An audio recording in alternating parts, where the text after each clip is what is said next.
നടപടികൾ നിർത്തിവെക്കുന്നതിൽ ഉപക്ഷേപം.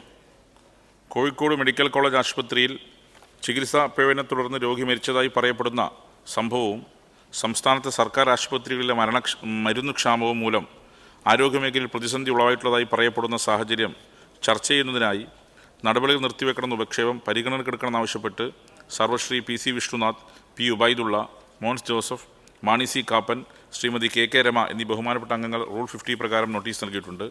ബഹുമാനപ്പെട്ട ആരോഗ്യ വകുപ്പ് മന്ത്രി ഇന്ന് അവധിയാണ്, ആരോഗ്യ പ്രശ്നങ്ങൾ ഹോസ്പിറ്റൽ അഡ്മിറ്റാണ്. ബഹുമാനപ്പെട്ട തദ്ദേശ സ്വയംഭരണ എക്സൈസ് പാർലമെന്ററി കാര്യ വകുപ്പ് മന്ത്രി. സർ, സംസ്ഥാനത്തെ ആശുപത്രികളിൽ മരുന്നുക്ഷാമം രൂക്ഷമാണ്. അതുപോലെ വർഷങ്ങൾക്ക് മുമ്പ് അടക്കമുള്ള 2-3 സംഭവങ്ങൾ അതിനെ സാമാന്യവൽക്കരിച്ച് ആശുപത്രികളാകെ ശോചനീയമായിട്ടുള്ള സ്ഥിതിയിലാണ് എന്നെല്ലാം ചൂണ്ടിക്കാണിച്ചുകൊണ്ടാണ് ഇന്ന് സഭ നിർത്തിവെക്കാനുള്ള ഉപക്ഷേപത്തിന് നോട്ടീസ് നൽകിയിട്ടുള്ളത്.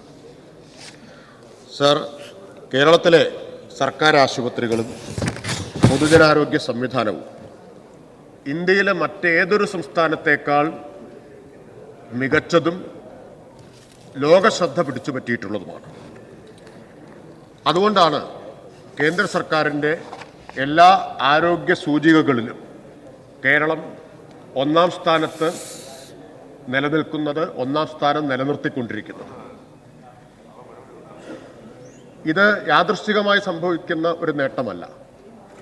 കേരളത്തിൻ്റെ ആരോഗ്യ മേഖലയിൽ സംസ്ഥാന സർക്കാർ നടത്തിയിട്ടുള്ള വലിയ തോതിലുള്ള മുതൽ മുടക്ക്, അതോടൊപ്പം വിദഗ്ധരായ ആരോഗ്യ പ്രവർത്തകരുടെ കൂട്ടായിട്ടുള്ള പരിശ്രമം ഇതിൻ്റെ എല്ലാം നേട്ടമാണ്.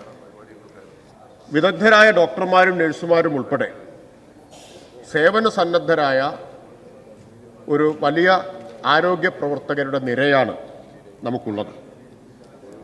ഒറ്റപ്പെട്ട ചില സംഭവങ്ങളെ മുൻനിർത്തി ആരോഗ്യമേഖലയെ ആകെ ഇകഴ്ത്താൻ ശ്രമിക്കുന്നത് നിർഭാഗ്യകരമാണ്, ആത്മഹത്യാപരവുമാണ്.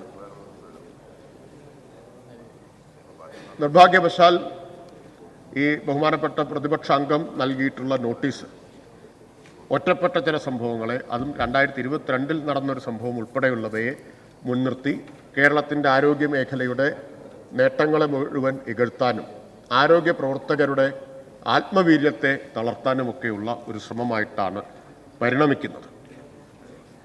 സർ, 2016 മുമ്പുള്ള കാലത്തെക്കുറിച്ച് ഞാനിവിടെ ഇപ്പോൾ വിശദമായിട്ട് പറയേണ്ട കാര്യമുണ്ടെന്ന് തോന്നുന്നില്ല, എല്ലാവർക്കും അറിയാവുന്നതാണ്. 2016 LDF സർക്കാർ അധികാരത്തിൽ വന്ന ശേഷം പ്രത്യേകമായിട്ടുള്ള ഊന്നലാണ് ആരോഗ്യ മേഖലയ്ക്ക് നൽകിയിട്ടുള്ളത്. ആരോഗ്യം, വിദ്യാഭ്യാസം, അതുപോലെ തന്നെ ഭവന നിർമ്മാണം, പരിസ്ഥിതി സന്തുലനം, ഈ 4 മേഖലകൾ മുൻഗണനാ മേഖലകളായി കണ്ടുകൊണ്ട് 4 മിഷനുകൾ സംസ്ഥാന സർക്കാർ ആവിഷ്കരിച്ച് നടപ്പാക്കിയിട്ടുണ്ടായി. ആരോഗ്യമേഖലയിൽ നടപ്പാക്കിയിട്ടുള്ള മിഷൻ ആർദ്രം മിഷനാണ്. അതിലൂടെ പ്രാഥമിക ആരോഗ്യ കേന്ദ്രങ്ങളെയെല്ലാം കുടുംബാരോഗ്യ കേന്ദ്രങ്ങളാക്കി ഉയർത്തി. വൈകുന്നേരം വരെ OP സംവിധാനം ഏർപ്പെടുത്തി. 2430 തസ്തികകളാണ് ഇതിനുവേണ്ടി അധികമായി സൃഷ്ടിച്ചത്. സാർ, പ്രത്യേകം ഓർമ്മിക്കണം, കേന്ദ്ര സർക്കാർ കേരളത്തെ ഒരു കാലത്തുമില്ലാത്ത വിധത്തിൽ വിഭവങ്ങൾ നൽകാതെ, നികുതി വിഹിതം അനുവദിക്കാതെ, വായ്പാ പരിധി വെട്ടിച്ചുരുക്കി വരിഞ്ഞു മുറുക്കുകയും ശ്വാസം മുട്ടിക്കുകയും ചെയ്ത സന്ദർഭത്തിലും ആരോഗ്യമേഖലയ്ക്ക് ഈ സർക്കാർ നൽകിയിട്ടുള്ള മുൻഗണന എത്ര വലുതാണ് എന്ന് തെളിയിക്കുന്നതാണ് ഈ കാലയളവിൽ 2430 തസ്തികകൾ കുടുംബാരോഗ്യ കേന്ദ്രങ്ങളായിട്ട് ഉയർത്താൻ മാത്രം അനുവദിച്ചു എന്നത്. 2430 തസ്തിക മാത്രമല്ല അനുവദിച്ചത്, ഇതിനു വേണ്ടി മാത്രം. താലൂക്ക് ആസ്പത്രികളിൽ സ്പെഷ്യാലിറ്റി സംവിധാനം ഏർപ്പെടുത്തി. ജില്ലാ ജനറൽ ആശുപത്രികളിൽ സൂപ്പർ സ്പെഷ്യാലിറ്റി സംവിധാനങ്ങൾ ഏർപ്പെടുത്തി. ഒരു ജില്ലയൊഴികെ കേരളത്തിലെ എല്ലാ ജില്ലകളിലും കാത്ത് ലാബുകൾ സ്ഥാപിച്ചു.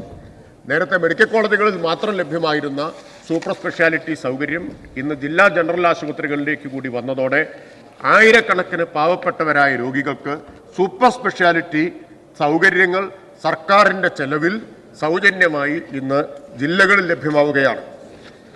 സാർ, മെഡിക്കൽ കോളേജുകളെ മികവിൻ്റെ കേന്ദ്രങ്ങളാക്കി മാറ്റുന്ന പ്രവർത്തനങ്ങൾ നടന്നുകൊണ്ടിരിക്കുന്നു. അപൂർവ രോഗങ്ങൾക്കുള്ള മികവിൻ്റെ കേന്ദ്രമായി SAT ആശുപത്രിയെ കേന്ദ്ര സർക്കാർ തിരഞ്ഞെടുത്തത് ഈ കാലയളവിലാണ്. സാർ, ഞാൻ നേരത്തെ പറഞ്ഞു 2430 തസ്തിക സൃഷ്ടിച്ചത് സാമൂഹ്യ ആരോഗ്യ കേന്ദ്രങ്ങളെ, പ്രാഥമികാരോഗ്യ കേന്ദ്രങ്ങളെ കുടുംബാരോഗ്യ കേന്ദ്രങ്ങളാക്കി മാറ്റാനാണ്. ആകെ ഒന്നാം പിണറായി സർക്കാരിൻ്റെയും രണ്ടാം പിണറായി സർക്കാരിൻ്റെയും കാലത്ത് സൃഷ്ടിച്ച തസ്തികകളുടെ എണ്ണം 8967 സാർ. 8967. ഇന്ന് കേരളത്തിൽ ആരോഗ്യ വകുപ്പിൽ ഏകദേശം 50,250 സ്ഥിരം ജീവനക്കാർ ജോലി ചെയ്യുന്നുണ്ട്. അതിന് പുറമെ NHM വഴി 15,574 പേരും ജോലി ചെയ്യുന്നുണ്ട്. ഇതിനെല്ലാം പുറമെ HMC, കാസ്പ്, എംപ്ലോയ്മെൻറ്റ് എക്സ്ചേഞ്ച് വഴി താൽക്കാലികമായിട്ട് ജോലി ചെയ്യുന്നുണ്ട്. ആരോഗ്യ വിദ്യാഭ്യാസ വകുപ്പിൽ 15,000-ഓളം സ്ഥിരം ജീവനക്കാരും ജോലി ചെയ്യുന്നുണ്ട്. സാർ, ഈ നോട്ടീസ് ചൂണ്ടിക്കാണിച്ചിട്ടുള്ള ചില കാര്യങ്ങൾ ഞാൻ നേരത്തെ പറഞ്ഞു, വർഷങ്ങൾക്ക് മുമ്പ് നടന്നതാണ്. നെയ്യാറ്റിൻകര ജനറൽ ആശുപത്രിയിൽ ഒരു രോഗിയുടെ വയറ്റിൽ സർജിക്കൽ ഗോസ് കണ്ടെത്തിയെന്ന സംഭവമാണ് ഒന്ന് ഇവിടെ ഉന്നയിക്കുന്നത്. ഇത് 2022 ജൂലൈയിൽ നടന്ന കാര്യമാണ്. ഇത് സംബന്ധിച്ച് അന്വേഷണം നടത്തി റിപ്പോർട്ട് വകുപ്പ് തലത്തിൽ പരിശോധിച്ചുകൊണ്ടിരിക്കുകയാണ്. സ്ഥിരം ലോക് അദാലത്ത് കോടതി ഡോക്ടർക്കെതിരെ വീഴ്ച കണ്ടെത്തി.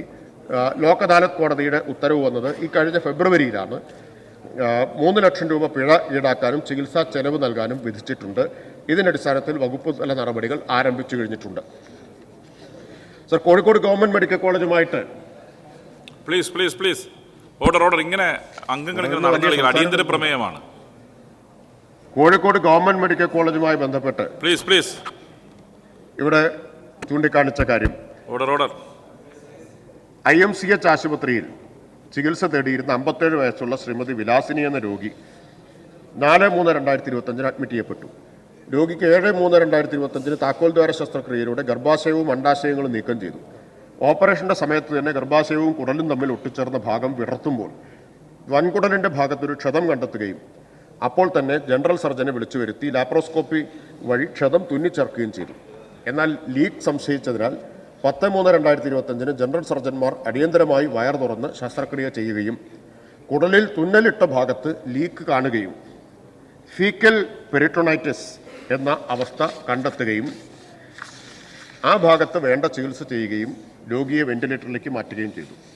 എന്നാൽ നിർഭാഗ്യവശാൽ രോഗിയുടെ അവസ്ഥ ഗുരുതരമായി 12/3/2025 പുലർച്ചെ 5:25 മരണമടയുകയും ചെയ്തു. പ്രാഥമിക തലത്തിൽ നടത്തിയിട്ടുള്ള അന്വേഷണത്തിൽ രോഗിക്ക് നൽകിയ ചികിത്സയിൽ വീഴ്ചയുണ്ടായതായി കണ്ടെത്തിയിട്ടില്ല. എങ്കിലും പത്രമാധ്യമങ്ങൾ വഴി വാർത്ത ശ്രദ്ധയിൽപ്പെട്ടതിനെ തുടർന്ന് കോഴിക്കോട് മെഡിക്കൽ കോളേജ് ആശുപത്രി സൂപ്രണ്ട് ചെയർമാനായും പീഡിയാട്രിക് സർജറി വകുപ്പ് മേധാവി, ഗൈനക്കോളജി വകുപ്പ് മേധാവി എന്നിവർ അംഗങ്ങളായും ഒരു അന്വേഷണ കമ്മിറ്റി രൂപീകരിച്ച് അടിയന്തര അന്വേഷണം നടത്തി സമർപ്പിച്ച റിപ്പോർട്ട് മെഡിക്കൽ വിദ്യാഭ്യാസ ഡയറക്ടറുടെ തലത്തിൽ പരിശോധിച്ചുകൊണ്ടിരിക്കുകയാണ്. Sir, Thiruvananthapuram government medical college ആശുപത്രിയിലെ ഓപ്പറേഷൻ തിയേറ്ററിൽ നിന്ന് രോഗിയുടെ പരിശോധനാ സാമ്പിളുകളും രജിസ്റ്ററും ഹൗസ് കീപ്പിംഗ് വിഭാഗം ജീവനക്കാരനായ ശ്രീ അജയകുമാറിന്റെ കയ്യിൽ നിന്ന് പത്തോളജി ലാബിന്റെ മുൻവശത്ത് നിന്ന് 15/3/2025 നഷ്ടപ്പെട്ടു.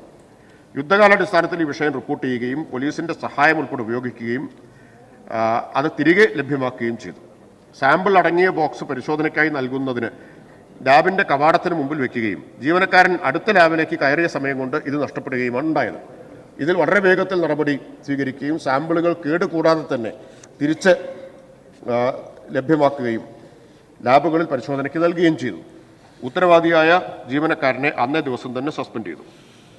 സർക്കാർ സാർ, ഇവിടെ ഉന്നയിക്കുന്ന മറ്റൊരു കാര്യം മരുന്ന് ലഭിക്കുന്നില്ല ആശുപത്രികളിൽ എന്നതാണ്. ഇന്ന് കേരളത്തിൽ 1870ഓളം സർക്കാർ ആശുപത്രികളാണ് ആകെ ഉള്ളത്. പ്രൈമറി ഹെൽത്ത് സെൻ്റർ മുതൽ മെഡിക്കൽ കോളേജ് വരെ 1870 സർക്കാർ ആശുപത്രികൾ. ഈ 1870 സർക്കാർ ആശുപത്രികളിൽ ഒരു തരത്തിലുമുള്ള മരുന്ന് ദൗർലഭ്യം ഇന്ന് നേരിടുന്നില്ല. വളരെ അടിസ്ഥാനരഹിതമായിട്ടൊരു കാര്യമാണ് ഉന്നയിച്ചിട്ടുള്ളത്. KMCL വഴി 853 അവശ്യ മരുന്നുകളാണ് വിതരണം ചെയ്യുന്നത്. ഒന്നിനും ക്ഷാമം ഇപ്പോൾ നിലവിലില്ല. ഈ സാമ്പത്തിക വർഷത്തിൽ 604 കോടി രൂപയാണ് മരുന്ന് വാങ്ങുന്നതിനായി വിനിയോഗിച്ചിട്ടുള്ളത്. സാമ്പത്തിക വർഷത്തിൽ ബജറ്റ് വിഹിതമായിട്ട് അനുവദിച്ചത് 354 കോടിയാണ്. പക്ഷേ 604 കോടി രൂപ മരുന്ന് വാങ്ങാൻ വേണ്ടി ഇതുവരെ ചെലവഴിച്ചിട്ടുണ്ട്. കാസ്പ് വഴിയുള്ള ആരോഗ്യ ഇൻഷുറൻസ് പദ്ധതിക്ക് ബജറ്റിൽ 6.78 കോടി രൂപയാണ് നീക്കിവെച്ചിട്ടുള്ളത്. എന്നാൽ കഴിഞ്ഞ ആഴ്ച അധികമായി അനുവദിച്ച 678 കോടി രൂപയാണ് 678 കോടി രൂപയാണ് നീക്കിവെച്ചിട്ടുള്ളത്. Yes, please. സാർ, എന്നാൽ കഴിഞ്ഞ ആഴ്ച അധികമായി അനുവദിച്ച 300 കോടി രൂപ ഉൾപ്പെടെ ഈ സാമ്പത്തിക വർഷം 978 കോടി രൂപ ധനകാര്യ വകുപ്പ് അനുവദിച്ച് ആശുപത്രികൾക്ക് നൽകി കഴിഞ്ഞിട്ടുണ്ട്. 1000 കോടിയോളം രൂപയാണ് സർ, 1000 കോടിയോളം രൂപയാണ് കാസ്പ് വഴിയുള്ള ആരോഗ്യ ഇൻഷുറൻസ് പദ്ധതിക്ക് ഈ വർഷം അനുവദിച്ചു കഴിഞ്ഞിട്ടുള്ളത്. അതിൽ 300 കോടി രൂപ ഈ അടുത്ത ദിവസം ധനകാര്യ വകുപ്പ് അനുവദിച്ചത് ശനിയാഴ്ച മുതൽ ആശുപത്രികൾക്ക് നൽകി തുടങ്ങിയിട്ടുണ്ട്. സർ, ഇതാണ് വസ്തുതകൾ. ഈ വസ്തുതകൾ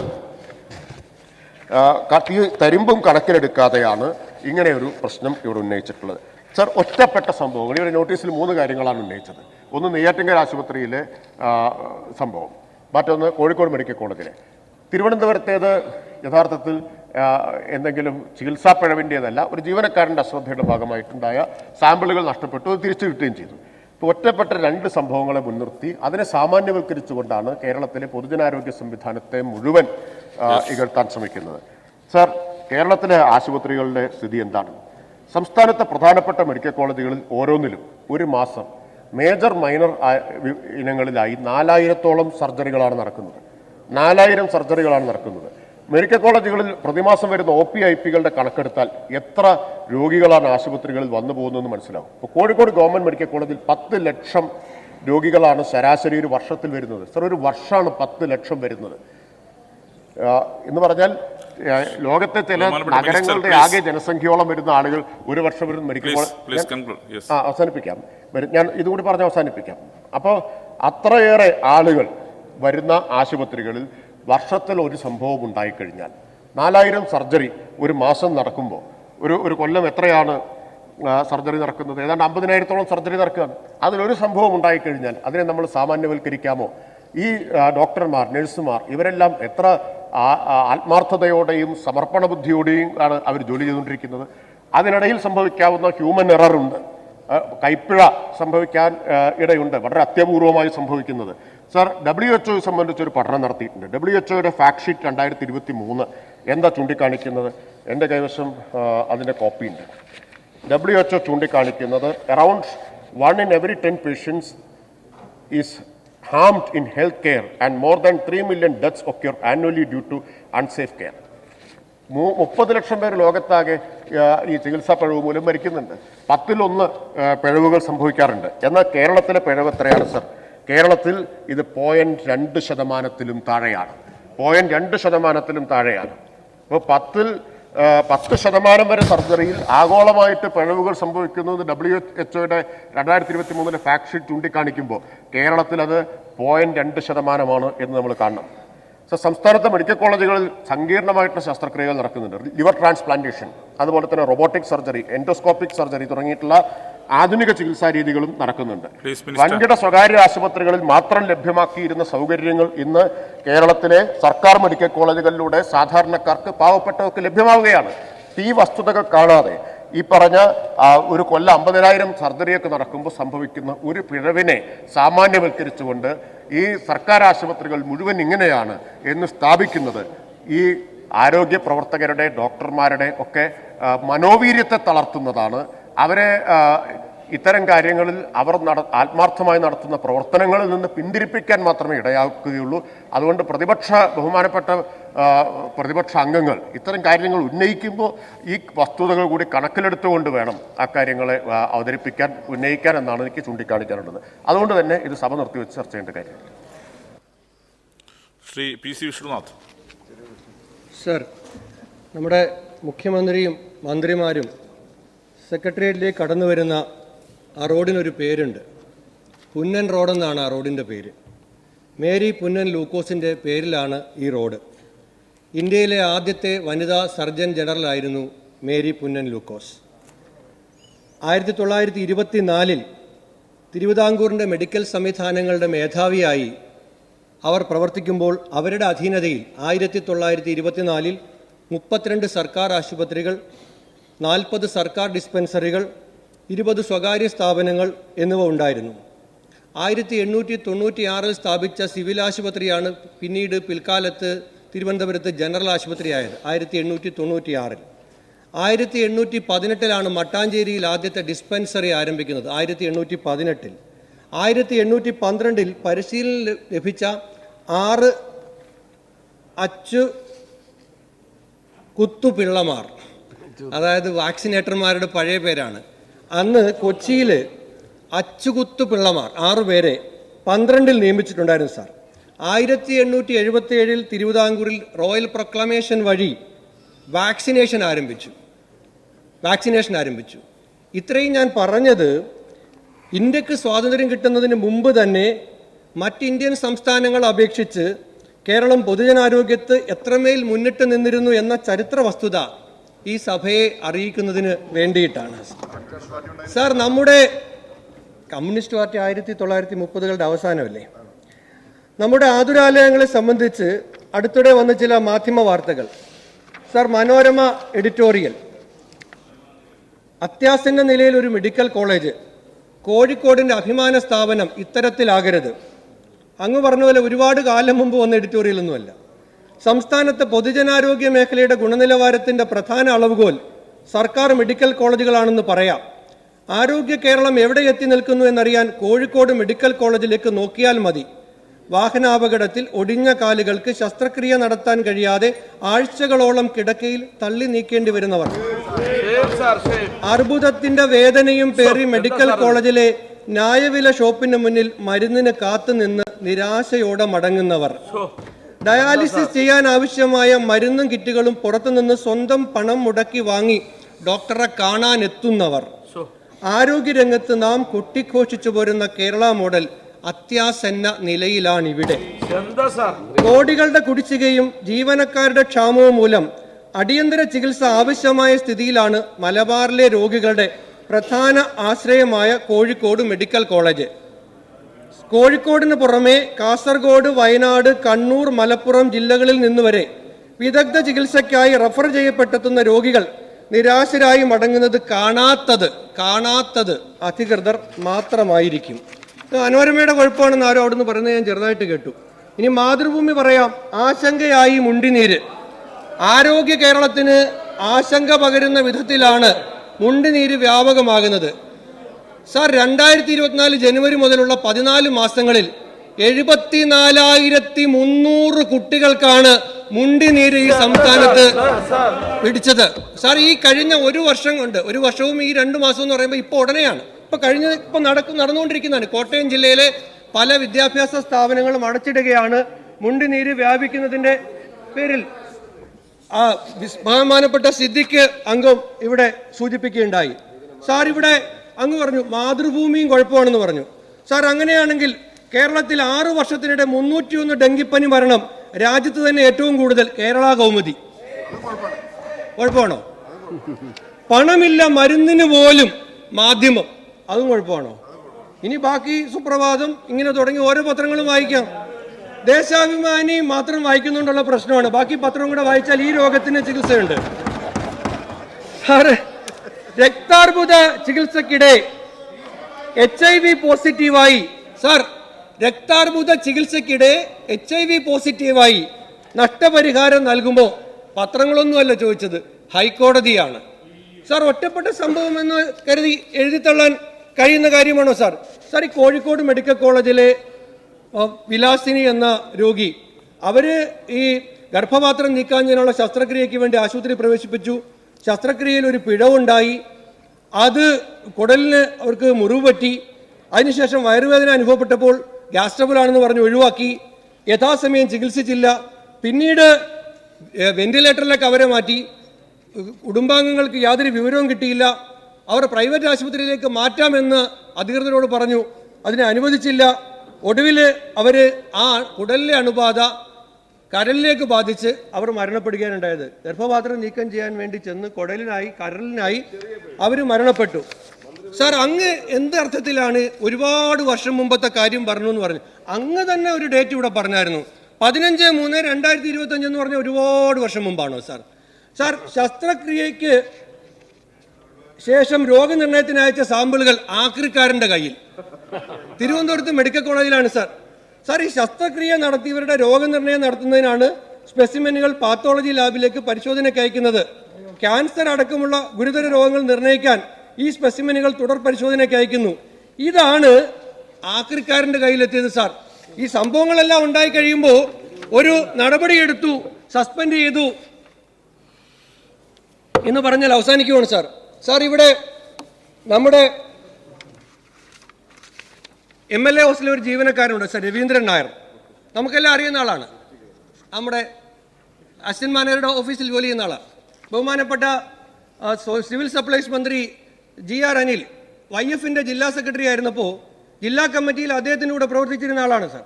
CP-യുടെ ലോക്കൽ സെക്രട്ടറിയാണ്. തിരുവനന്തപുരം മെഡിക്കൽ കോളേജിലെ ലിഫ്റ്റിൽ ഈ പാവം കുടുങ്ങിക്കിടന്നത് 42 മണിക്കൂറാണ് സാർ. സാർ, 42 മണിക്കൂർ ഒരു മനുഷ്യൻ ലിഫ്റ്റിൽ കുടുങ്ങിക്കിടന്നിട്ട് ഒരാൾ അന്വേഷിക്കാനുണ്ടായില്ല. ഇത് തിരുവനന്തപുരം മെഡിക്കൽ കോളേജിലാ. ഒരുപാട് അകലെ, ഒരുപാട് കാലം മുമ്പ് നടന്നൊന്നും അല്ല, ഒറ്റപ്പെട്ട സംഭവമല്ല. ആ മനുഷ്യനോട് ഞാൻ സംസാരിച്ചു സാർ. അങ്ങയുടെ കീഴിൽ ജോലി ചെയ്യുന്ന ഒരു താൽക്കാലിക ജീവനക്കാരനാണ്. അദ്ദേഹം പറഞ്ഞു, ആ ഇരുണ്ട വെളിച്ചത്തിൽ ഒരു പകലും ഒരു രാത്രിയും കഴിഞ്ഞിട്ടും ആരും അന്വേഷിച്ച് വരുന്നില്ല എന്ന് കണ്ടപ്പോൾ ബോധം മറയുമെന്ന ഒരു ഘട്ടത്തിൽ ഭാര്യയ്ക്ക് അദ്ദേഹം മരണമൊഴി എഴുതി വെച്ചു സാർ, കയ്യിലുണ്ടായിരുന്ന ചെറിയ കടലാസിൽ. ആ രവീന്ദ്രൻ നായർ സാർ, ഇത് 42 മണിക്കൂർ തിരുവനന്തപുരം മെഡിക്കൽ കോളേജിൽ ലിഫ്റ്റിൽ ഒരാൾ കുടുങ്ങിപ്പോയിട്ട് അറിഞ്ഞില്ല, ആരും തിരക്കിയില്ല, ആരും കണ്ടെത്തിയില്ല എന്ന് പറഞ്ഞാൽ എൻ്റെ 12-13 മിനിറ്റ് ഇനി അവതരിപ്പിക്കുന്ന അടിയന്തര പ്രമേയത്തിൻ്റെ പോലും ആവശ്യമില്ല സാർ. ഈ ഒരൊറ്റ സംഭവം ഈ ഉത്തരവാദിത്ത രാഹിത്യത്തിൻ്റെ ഏറ്റവും വലിയ ഉദാഹരണമായി നമ്മുടെ മുമ്പിൽ നിൽക്കുകയല്ലേ സാർ. സാർ, ഇവിടെ ചാലക്കുടിയിലെ ശ്രീ സനീഷ് കുമാർ MLA പറഞ്ഞു, അനീറ്റ 10 വയസ്സുള്ള പെൺകുട്ടി അടുത്താണ് വയറുവേദനയുമായിട്ട് ആശുപത്രി ചെന്നു. ശസ്ത്രക്രിയയ്ക്ക് വേണ്ടി മെഡിക്കൽ കോളേജിലേക്ക് അവിടേക്ക് കുറിപ്പ് കൊടുത്ത് അയച്ചു. മെഡിക്കൽ കോളേജിൽ ചെന്നപ്പോൾ അവരെന്ത് ചെയ്തു? ഗ്യാസിൻ്റെ ഗുളിക കൊടുത്ത് തിരിച്ചയച്ചു. കുട്ടി മരണപ്പെട്ടു. സാർ, ഇങ്ങനെ ഇത് ഈ അടിയന്തര പ്രമേയത്തിൽ ഈ വീഴ്ചകളെല്ലാം കൂടെ പറയാൻ സമയം അനുവദിക്കുകയാണെങ്കിൽ ഇന്ന് എനിക്ക് വേണ്ടി മാത്രം സമയം മാറ്റിവെച്ചാൽ ഞാനിവിടെ നിന്ന് സംസാരിക്കാം, ചർച്ച ചെയ്യാം. ഇത് കുറച്ച് സമയം ഉള്ളത് കൊണ്ട് മാത്രമാണ് സാർ കുറച്ച് പ്രധാനപ്പെട്ട കാര്യങ്ങൾ മാത്രം ഈ സർക്കാരിന് ശ്രദ്ധയിൽപ്പെടുത്തിയത്. സാറ്, നമ്മൾ പ്രാഥമിക ആരോഗ്യ രംഗത്ത് മികച്ചു നിന്നിരുന്ന കേരളം ഇന്ന് വേറൊരു കണക്ക് പുറത്തുവന്നിരിക്കുകയാണ്. ഔട്ട് ഓഫ് പോക്കറ്റ് എക്സ്പെൻസിൽ രാജ്യത്ത് 1-ാം സ്ഥാനത്തേക്ക് വരികയാണ്. അതായത് രോഗികൾ സ്വകാര്യ ആശുപത്രികളെ കൂടുതലായി ആശ്രയിക്കുമ്പോഴാണ് ഔട്ട് ഓഫ് പോക്കറ്റ് എക്സ്പെൻസ് ഉണ്ടാകുന്നത്. അവിടെയോ ഈ സ്വകാര്യ ആശുപത്രികൾ ക്ലിനിക്കൽ എസ്റ്റാബ്ലിഷ്മെന്റ് നിയമം നിലവിലുണ്ടെങ്കിൽ പോലും അത് ആ രോഗികളെ അവർ കൊള്ളയടിക്കുകയാണ് സാർ. സാർ, ഇവിടെ ഈ പകർച്ചവ്യാധി പ്രതിരോധമെല്ലാം പാളുകയാണ്. സർക്കാർ ദുരഭിമാനം വെടിഞ്ഞ് ആശാമാരുടെ സമരം ഒത്തുതീർപ്പാക്കാൻ തയ്യാറാകണം സാർ. സാർ, ഇവിടെ പകർച്ചവ്യാധി പ്രതിരോധ നടപടികൾ താളം തെറ്റുകയാണ്. ഈ വാർഡ് വഴി വിതരണം ചെയ്യുന്ന 10,000 രൂപ കേന്ദ്ര സർക്കാർ ഗുരുതരമായി വീഴ്ച വരുത്തിയിട്ടുണ്ട്. സംസ്ഥാന സർക്കാർ ബദൽ കണ്ടെത്തുന്നില്ല. പകരം എന്താണ്? വാർഡ് തല ശുചിത്വ സമിതികളുടെ പ്രവർത്തനം പ്രതിസന്ധിയിലാവുകയാണ്. ആശാപ്രവർത്തകരുടെ അഭാവം പ്രോഗ്രാമുകളുടെ താളം തെറ്റുന്നതിന് കാരണമാകുന്നുണ്ട് സാർ. ഇവിടെ ആരോ പറയുന്നത് കേട്ടു, അവിടുത്തെ സമരം അവർ തള്ളിപ്പറയുന്നതിൻ്റെ ഒരു കാരണമായി പറഞ്ഞത് അവിടെ 400 ആശമാരെ പങ്കെടുക്കുന്നുള്ളൂ എന്നാണ്. സാർ, ഇനി 20 അല്ല, ഞാൻ പറഞ്ഞത് ആരോഗ്യ മേഖലയിൽ ആശാക്കാരും പറയാൻ പറ്റും സാർ. ഞാൻ അര സെക്കൻഡ് അതുകൊണ്ട് പറയാം, അങ്ങനെ ഔട്ട് വന്നതേ പറയത്തുള്ളൂ സാർ. 400 പേരെ പങ്കെടുക്കുന്നുള്ളൂ. 26,000 പേരും അവിടെ വരണോ? ഞാൻ ചോദിക്കട്ടെ, സർക്കാർ ജീവനക്കാരുടെ ഒരു വിഷയം സമരമായി ചെയ്യുമ്പോൾ 5 ലക്ഷം സർക്കാർ ജീവനക്കാരും വന്ന് സെക്രട്ടേറിയറ്റിന് മുമ്പിൽ സമരം ചെയ്താലേ നിങ്ങൾ അത് കേൾക്കുള്ളൂ. അങ്ങനെയാണോ അതിൻ്റെ ന്യായം? സാർ, കാരുണ്യ ആരോഗ്യ സുരക്ഷാ പദ്ധതി സാർ, അതുമായി ബന്ധപ്പെട്ട് നിലവിൽ 1550 കോടി രൂപയാണ് ആശുപത്രികൾക്ക്, സ്വകാര്യ ആശുപത്രികൾക്ക് കുടിശ്ശികയായി. പിന്നെ മൊത്തത്തിൽ കുടിശ്ശിക 1550. അതിൽ സ്വകാര്യ ആശുപത്രികൾക്ക് 350 കോടി, സർക്കാർ ആശുപത്രികൾക്ക് 1200 കോടി. ബഹുമാനപ്പെട്ട മന്ത്രി മറുപടി പറഞ്ഞപ്പോൾ പറഞ്ഞു അതിലൊരു പ്രശ്നമില്ലെന്നാണ്. സാർ, ആരോഗ്യ സുരക്ഷാ പദ്ധതിയിൽ 1550 കോടി രൂപ കുടിശ്ശികയായത് കാരണം സ്വകാര്യ ആശുപത്രികൾ ആ രോഗികളെ അതിൽ ഉൾക്കൊള്ളുന്നില്ല. സർക്കാർ ആശുപത്രികൾ ഇത് പ്രതിസന്ധിയിലാവുകയും ചെയ്തു. സാർ, മരുന്ന് സംഭരണം ബഹുമാനപ്പെട്ട PK ബഷീർ MLAക്ക് നിയമസഭയിൽ നൽകിയ മറുപടിയിൽ തന്നെ 700 കോടി രൂപ മരുന്ന് സംഭരണവുമായി ബന്ധപ്പെട്ട് കുടിശ്ശികയുണ്ടെന്ന് സർക്കാർ തന്നെ പറഞ്ഞിരിക്കുകയാണ് സാർ. 2024 284 കോടി രൂപ, 25 383 കോടി രൂപ, മുൻപുള്ള വർഷങ്ങളിലൂടെ കൂട്ടി ഏതാണ്ട് 700 കോടി രൂപ മരുന്ന് സംഭരണവുമായി ബന്ധപ്പെട്ട് തന്നെ നമ്മൾ കുടിശ്ശികയാണ് സാർ. അത് കാരണം പ്രധാനപ്പെട്ട കമ്പനികൾ ടെൻഡറിൽ പങ്കെടുക്കാൻ വരുന്നില്ല. ആശുപത്രികളിൽ മരുന്നില്ല. കോഴിക്കോട് മെഡിക്കൽ കോളേജിൽ മരുന്നില്ലാത്തതിന് പേരിൽ അവിടുത്തെ MPയും ഡോക്ടർ MK മുനീറും ജനപ്രതിനിധികളും കോഴിക്കോട് മെഡിക്കൽ കോളേജിന് മുമ്പിൽ നിരാഹാര സമരം നടത്തിയില്ലേ സാർ. തിരുവനന്തപുരത്തെ ജനറൽ ആശുപത്രിയിൽ മരുന്നില്ല എന്ന് പറഞ്ഞ് ഇന്നത്തെ പത്രത്തിൽ, സാർ അങ്ങ് പറയുന്ന ഒരുപാട് മുമ്പത്തെയാണെന്ന്, ഇന്നത്തെ പത്രത്തിൽ മരുന്ന് ക്ഷാമത്തെ സംബന്ധിച്ച്, കുടിവെള്ള പ്രശ്നത്തെ സംബന്ധിച്ച് ഒക്കെ വാർത്തകൾ ഇന്ന് തന്നെ വന്നിട്ടില്ലേ സാർ? സാർ അതുകൊണ്ട് സാർ മെഡിക്കൽ കോളേജുകളുടെ അവസ്ഥ ഞാൻ ഈ വിഷയമല്ലാതെ ഒന്നും പറയുന്നില്ല സാർ. സാർ ഇവിടെ നമ്മുടെ Manjeri medical college sir Oommen Chandy സർക്കാരിന്റെ കാലത്ത് ആരംഭിച്ച മെഡിക്കൽ കോളേജാണ്. സ്റ്റാഫിന്റെ ഷോർട്ടേജ് ഉണ്ട്, പ്രതിസന്ധിയിലാണ്. അതുപോലെ തന്നെ കോന്നി മെഡിക്കൽ കോളേജ് ബഹുമാനപ്പെട്ട ആരോഗ്യമന്ത്രിയുടെ ജില്ലയിൽ തന്നെയുള്ള ഒരു മെഡിക്കൽ കോളേജാണ് സാർ.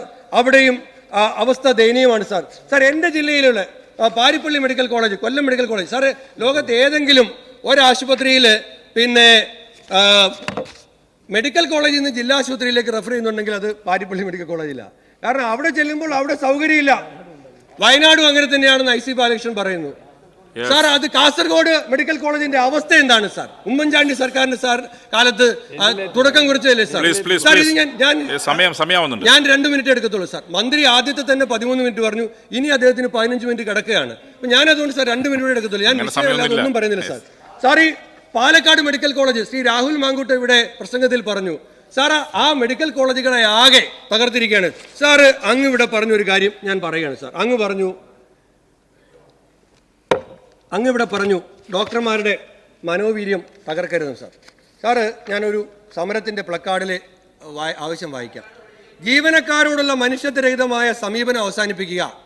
ആശാ വർക്കേഴ്സിൻ്റെ സമരമല്ല സാർ, ഒരുപാട് കാലം മുമ്പൊന്നുമല്ല. എനിക്ക് മനസ്സിലായില്ല, അങ്ങ് ആവർത്തിച്ച് ഒരുപാട് കാലം മുമ്പുള്ള വിഷയം ഞാൻ കൊണ്ടുവന്നു. ഈ 18-ാം തീയതി അല്ലേ കേരളത്തിലെ സർക്കാർ ആശുപത്രികളിലെ ഡോക്ടർമാർ KGMOയുടെ നേതൃത്വത്തിൽ ഈ സംസ്ഥാനത്ത് പണിമുടക്കിയത്? 18, ഇന്നത്രയാ 24, 18-ാം തീയതി അങ്ങ് പറഞ്ഞു ഡോക്ടർമാരുടെ മനോവീര്യം തകർക്കരുതെന്ന്. സാർ ആരാണ് സാർ തകർക്കുന്നത്? C&AG റിപ്പോർട്ട് എന്താണ്? Shortage of doctors against sanctioned post was noticed in all levels of hospitals under the modern system of medicine. The shortage was more severe in the case of specialist doctors. അതിൽ പറയുന്നു 1160 doctor, 978 നഴ്സുമാർ, 716 paramedics, അങ്ങനെ 4430 other staff. ഇത് ഞാൻ പറയുന്നതല്ല sir, C&AG കണ്ടെത്തിയ റിപ്പോർട്ടാണ്. അത് നടപ്പിലാക്കണമെന്ന് പറഞ്ഞുകൊണ്ടാണ് KGMOയെ ഇവിടെ സമരം ചെയ്യുന്നത്. സാർ ഞാൻ അങ്ങ് നിരന്തരമായി ഇടപെടുന്നതുകൊണ്ട് ഞാൻ എൻ്റെ പ്രസംഗം ചുരുക്കുകയാണ് സാർ. സാറ് ഞാൻ പറയട്ടെ സാർ, കേരളം നിർമ്മാർജ്ജനം ചെയ്തു എന്ന് കൊണ്ടാടിയ രോഗങ്ങൾ 10 മടങ്ങ് ശക്തിയോടെ തിരിച്ചു വരികയാണ്. ലോകത്തെവിടെയും ഏത് പുതിയ രോഗം വന്നാലും അത് പടരുന്ന നാടായി സ്വയം മാറുകയും ചെയ്യുന്ന ഒരു നാടായി നമ്മുടെ നാട് മാറുകയാണ് സാർ. സ്വാതന്ത്ര്യത്തിന് മുന്നേ പുകൾപ്പെട്ട കേരളത്തിന്റെ ആരോഗ്യ മാതൃക കേരള മോഡലിന് എന്തു പറ്റിയെന്ന് ആരോഗ്യ പ്രവർത്തകർ ചോദിക്കുകയാണ് സാർ. നിപ്പ, സിക്ക, ചെള്ളുപനി, കോളറ, ജപ്പാൻ മസ്തിഷ്ക ജ്വരം, ചിക്കൻ ഗുനിയ, വെസ്റ്റ് നൈൽ പനി, മങ്കി പോക്സ്, പന്നിപ്പനി, അമീബിക് മെനിഞ്ചോ എൻസെഫലൈറ്റിസ്, കരിമ്പനി, ഡെങ്കിപ്പനി, കൊരങ്ങുപനി എന്നിങ്ങനെ അപൂർവ രോഗങ്ങളുടെ തലസ്ഥാനമായി കേരളം മാറുകയാണ് സാർ. സാർ ഞാൻ ചുരുക്കാൻ വേണ്ടിയിട്ടാണ്, നിർമ്മാർജ്ജനം ചെയ്തു എന്ന് നാം അഭിമാനിച്ച പകർച്ചവ്യാധികൾ പൂർവാധികം ശക്തിയോട് തിരിച്ചു വരികയാണ്. നിപ്പ ബാധകൾ തുടർച്ചയാണ്. പിടിച്ചുകെട്ടി ആട്ടിപ്പായിച്ചു എന്നൊക്കെ നമ്മൾ പറഞ്ഞ നിപ്പ 18 മുതൽ 24 വരെ 5 തവണ വന്നപ്പോൾ 21 പേരാണ് സാർ കേരളത്തിൽ മരിച്ചത്. എലിപ്പനി ബാധിച്ച് മരിച്ചവരുടെ എണ്ണം 400 കഴിഞ്ഞു സാർ. ഇത്രമാത്രം സാക്ഷരതയ്ക്ക് കേൾവി കേട്ട പൊതുജനാരോഗ്യ സംവിധാനമുള്ള സംസ്ഥാനത്ത് തുടക്കത്തിൽ തന്നെ രോഗനിർണയം ചെയ്താൽ എളുപ്പത്തിൽ ചികിത്സിച്ചു മാറ്റാവുന്ന രോഗങ്ങൾ പോലും നിർബാധം മരണകാരിയാവുന്നു എന്നത് അമ്പരപ്പിക്കുന്നതാണ് സാർ. അതുകൊണ്ട് രോഗനിർണയത്തിലും യഥാസമയം നൽകേണ്ട ചികിത്സയിലും നാം അടിമുടി പരാജയമാണെന്നതിന്റെ സംസാരിക്കുന്ന തെളിവുകളാണ് സാർ ഇതെല്ലാം. സഭ നിർത്തിവെച്ച് ചർച്ച ചെയ്യണമെന്ന് ആവശ്യപ്പെടുകയാണ് സാർ. ബഹുമാനപ്പെട്ട തദ്ദേശ സ്വയംഭരണ എക്സൈസ് പാർലമെന്ററി കാര്യ വകുപ്പ് മന്ത്രി സാർ, ബഹുമാനപ്പെട്ട അംഗം ശ്രീ വിഷ്ണുനാഥ് തുടങ്ങിയത് കേരളത്തിൻ്റെ ആരോഗ്യ മേഖലയുടെ നേട്ടങ്ങൾ സ്വാതന്ത്ര്യപൂർവ്വകാലത്ത് ഇതുപോലെ തന്നെ ആയിരുന്നു എന്ന് സ്ഥാപിക്കാൻ ശ്രമിച്ചുകൊണ്ടാണ്. സ്വാതന്ത്ര്യപൂർവ്വകാലത്ത് തന്നെ വളരെ മെച്ചമായിരുന്നു. പിന്നീട് വന്ന കേരളത്തിലെ ഇടതുപക്ഷ സർക്കാരുകൾ ഒന്നും കെട്ടിപ്പടുത്തതൊന്നുമല്ല ഇത് എന്നാണ് അദ്ദേഹത്തിൻ്റെ വാദം.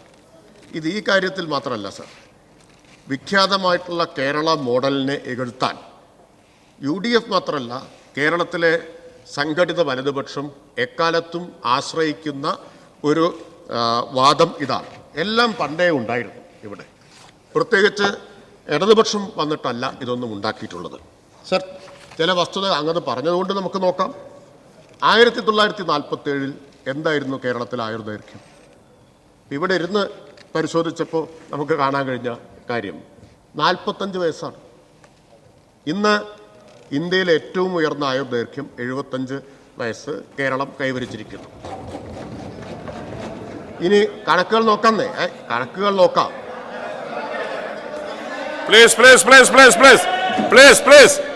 മിനിസ്റ്റർ വിഷ്ണുനാഥ് അവതരിപ്പിക്കും, ആരും അപ്പുറത്ത് മിണ്ടിയില്ല. അതുകൊണ്ട് പ്ലീസ് കേൾക്കുക, ആരും ബഹളം ഉണ്ടാക്കിയില്ല. അവർക്ക് അങ്ങനെയാണ് എന്ത് പറഞ്ഞാലും അപ്പം തോന്നിയാൽ അപ്പം പറയണം. കുറച്ച് ക്ഷമ കാണിക്കുന്നത് നല്ലതാണ്. നിങ്ങൾ പറയുമ്പോൾ ഇവിടെ ക്ഷമയോടെ കേട്ടിരിക്കുന്നില്ലേ? അപ്പോൾ ആനുപാതികമായിട്ട് ഇന്ത്യയിലാകെ ആയുർദൈർഘ്യത്തിൽ ആനുപാതികമായി ഉണ്ടായ വർധനവാണോ കേരളത്തിലുണ്ടായത്? അല്ല. കേരളത്തിൻ്റെ ആയുർദൈർഘ്യം ലോകത്തിലെ ഏറ്റവും വികസിതമായ രാജ്യങ്ങളുടെ ആയുർദൈർഘ്യത്തിനൊപ്പമാണ്. ആനുപാതികമായിട്ടുള്ള വർധനവല്ല ഉണ്ടായിട്ടുള്ളത്. നിങ്ങൾ ബഹളം ഉണ്ടാക്കിയത് ഒരു പക്ഷേ അതുകൊണ്ടായിരിക്കും തോന്നുന്നു, എല്ലായിടത്തും കൂടിയിട്ടില്ല. അങ്ങനെയല്ല ഉണ്ടായിട്ടുള്ളത്. കണക്കുകൾ നോക്കൂ. ഇപ്പോൾ മാറ്റേണൽ മോർട്ടാലിറ്റി റേറ്റ്, മാതൃമരണ നിരക്ക് ഇന്ത്യയിൽ ഇപ്പോൾ 97ആണ്, കേരളത്തിൽ 19ആണ്. അതുപോലെ ആശുപത്രിയിൽ ചികിത്സ കിട്ടുന്ന രോഗികളുടെ എണ്ണം, അതായത് ഒരാൾ മരിച്ചു പോകുന്നു, മരിക്കുന്നതിന് മുമ്പ് കേരളത്തിൽ 86.7% പേർക്കും ആശുപത്രിയിൽ ചികിത്സ കിട്ടുന്നുണ്ട്. ഇന്ത്യയിൽ അത് 48.7%. ദേശീയ ശരാശരി 48.7%. ഇപ്പോൾ ഇൻഫന്റ് മോർട്ടാലിറ്റി റേറ്റ് സിംഗിൾ ഡിജിറ്റിലുള്ള ഇന്ത്യയിലെ ഏക സംസ്ഥാനം കേരളമാണ്, 6ആണ് ഇവിടെ. ദേശീയ ശരാശരി 28ആണ്. കേരളത്തിൻ്റെ എത്ര മടങ്ങാണ്? 4 ഇരട്ടിയിലധികമാണ് എന്ന് നമ്മൾ ഓർക്കണം. അതുപോലെ തന്നെ നവജാത ശിശു മരണ നിരക്ക് 4ആണ് കേരളത്തിൽ, 5 ഇരട്ടിയാണ് ദേശീയ ശരാശരി, 20ആണ് ദേശീയ ശരാശരി. അതുപോലെ തന്നെ 5 വയസ്സിൽ താഴെയുള്ള കുട്ടികളുടെ മരണം 8ആണ് കേരളത്തിൽ മരണനിരക്ക്, ദേശീയ ശരാശരി 4 ഇരട്ടി 32ആണ്. 99.9% അമ്മമാർക്കും ആശുപത്രിയിലാണ് നടക്കുന്നത്, ആശുപത്രി കെയർ കിട്ടുന്നുണ്ട്. ഇതെല്ലാം കേരളത്തിലെ ആരോഗ്യ മേഖലയുടെ മികവാണ്. പിന്നെ അദ്ദേഹം ഇവിടെ ഒരു പ്രധാനപ്പെട്ട കണ്ടെത്തൽ നടത്തി. ഔട്ട് ഓഫ് പോക്കറ്റ് എക്സ്പെൻഡിച്ചർ ഇന്ത്യയിൽ ഏറ്റവും കൂടുതൽ കേരളത്തിലാണ് എന്നാണ് അദ്ദേഹം പറഞ്ഞത്. അദ്ദേഹം വിസ്മരിച്ച ഒരു കാര്യം, ബോധപൂർവമോ അല്ലാതെയോ വിസ്മരിച്ചൊരു കാര്യം, ഇന്ത്യയിൽ ഏറ്റവും കൂടുതൽ സൗജന്യ ചികിത്സ കൊടുത്ത സംസ്ഥാനവും കേരളമാണ് എന്നുള്ളതാണ്. ഏറ്റവും കൂടുതൽ സൗജന്യ ചികിത്സ എത്ര പേർക്ക്? 30 ലക്ഷം പേർക്ക്. എത്രയാണ് കേരളം, എത്ര കോടി രൂപയുടെ സൗജന്യ ചികിത്സയാണ് നൽകിയത് എന്നുകൂടി ബഹുമാനായിട്ടുള്ള അംഗം പറയാതിരുന്നത് ഞാനിവിടെ വിട്ട ഭാഗം ഞാൻ പൂരിപ്പിക്കാം. 7000 കോടി രൂപയുടെ സൗജന്യ ചികിത്സയാണ് ഈ കേരളം നൽകിയിട്ടുള്ളത് 30 ലക്ഷം പേർക്ക്. അപ്പോൾ ഔട്ട് ഓഫ് പോക്കറ്റ് എക്സ്പെൻഡിച്ചർ എന്ന് പറഞ്ഞാൽ കേരളത്തിൽ വലിയ സ്വകാര്യ ആശുപത്രികളുണ്ട്, അത് അഫോർഡ് ചെയ്യാൻ പറ്റുന്ന ആളുകളുണ്ട്, അവരവിടെ പോയിട്ടുണ്ടാവും. അപ്പം ശരാശരി വരുമ്പോൾ ആ വ്യത്യാസം വന്നിട്ടുണ്ടാവും. പക്ഷേ 30 ലക്ഷം പേർക്ക് സൗജന്യ ചികിത്സ. ഞാൻ നേരത്തെ പറഞ്ഞല്ലോ, ഇപ്പോൾ കരൾ മാറ്റിവെക്കൽ 40 ലക്ഷം രൂപ ചെലവ് വരുന്ന കരൾ മാറ്റിവെക്കൽ കേരളത്തിൽ സർക്കാർ ആശുപത്രിയിൽ ചെയ്യാൻ സൗകര്യം ഉണ്ടാക്കി ഗവൺമെൻറ്റാണ് സാർ. ഈ ഗവൺമെൻറ് കേരളത്തിലെ മെഡിക്കൽ കോളേജിൽ ഈ കാലഘട്ടത്തിൽ കരൾ മാറ്റിവെക്കൽ ശസ്ത്രക്രിയ നടന്നു. 2022 ഫെബ്രുവരി കോട്ടയം മെഡിക്കൽ കോളേജിലാണ് കരൾ മാറ്റിവെക്കൽ നടന്നത്, വിജയകരമായിട്ട് നടന്നത്. തിരുവനന്തപുരം മെഡിക്കൽ കോളേജിൽ നടന്നു. കോഴിക്കോട് മെഡിക്കൽ കോളേജിലും കരൾ മാറ്റിവെക്കൽ ശസ്ത്രക്രിയ ഈ സർക്കാരിൻ്റെ കാലത്ത് തന്നെ ആരംഭിക്കും. സാർ, ഇന്ത്യയിൽ വേറെ ഏത് ബഹുമാന്യനായിട്ടുള്ള അംഗത്തിന് ചൂണ്ടിക്കാണിക്കാൻ കഴിയും? ഇന്ത്യയിൽ വേറെ ഏത് സംസ്ഥാനത്താണ് സർക്കാർ മെഡിക്കൽ കോളേജിൽ കരൾ മാറ്റിവെക്കൽ പോലെ, ട്രാൻസ്പ്ലാന്റ് പോലെയുള്ള ഒരു ശസ്ത്രക്രിയ, ലക്ഷക്കണക്കിന് രൂപ വരുന്ന ശസ്ത്രക്രിയ നടത്താനുള്ള സൗകര്യമുള്ളത്? വേറെ എവിടെയാണുള്ളത് കേരളത്തിലല്ലാതെ? സർ, എറണാകുളം ജനറൽ ആശുപത്രിയിൽ രാജ്യത്താദ്യമായി ഒരു ജില്ലാ ആശുപത്രിയിൽ ഹൃദയ ശസ്ത്രക്രിയയും ഹൃദയം തുറക്കാതെ വാൾവ് മാറ്റിവെക്കൽ ശസ്ത്രക്രിയയും നടത്തുകയുണ്ടായി. ഇന്ത്യയിൽ ആദ്യമായിട്ടാണ് ഒരു ജനറൽ ആശുപത്രി ജില്ലാ തലത്തിലുള്ള ആശുപത്രിയിൽ ഉണ്ടാവുന്നത്. സർക്കാർ മേഖലയിൽ ആദ്യമായി റോബോട്ടിക് സർജറി RCCയിലും MCCയിലും മലബാർ ക്യാൻസർ സെന്ററിൽ ആരംഭിച്ചു. അങ്ങേക്ക് അറിയാവുന്നതാണ്, അങ്ങയുടെ മണ്ഡലത്തിലാണ് MCC. സർ, സ്ട്രോക്ക്, പക്ഷാഘാതം തുടങ്ങിയ നിരവധി കാരണങ്ങൾ മൂലം ചലനശേഷി നഷ്ടമായവരെ വീണ്ടും നടത്താൻ പഠിപ്പിക്കുന്ന AI സാങ്കേതിക വിദ്യയോടെയുള്ള ജിഗേറ്റർ രാജ്യത്താദ്യമായി തിരുവനന്തപുരം ജനറൽ ആശുപത്രിയിൽ സ്ഥാപിച്ചു. ക്യാൻസർ മരുന്നുകൾ ഏറ്റവും കുറഞ്ഞ നിരക്കിൽ നൽകുന്ന Karunya Sparsham zero profit anti cancer drug കൗണ്ടറുകൾ ആരംഭിച്ചു.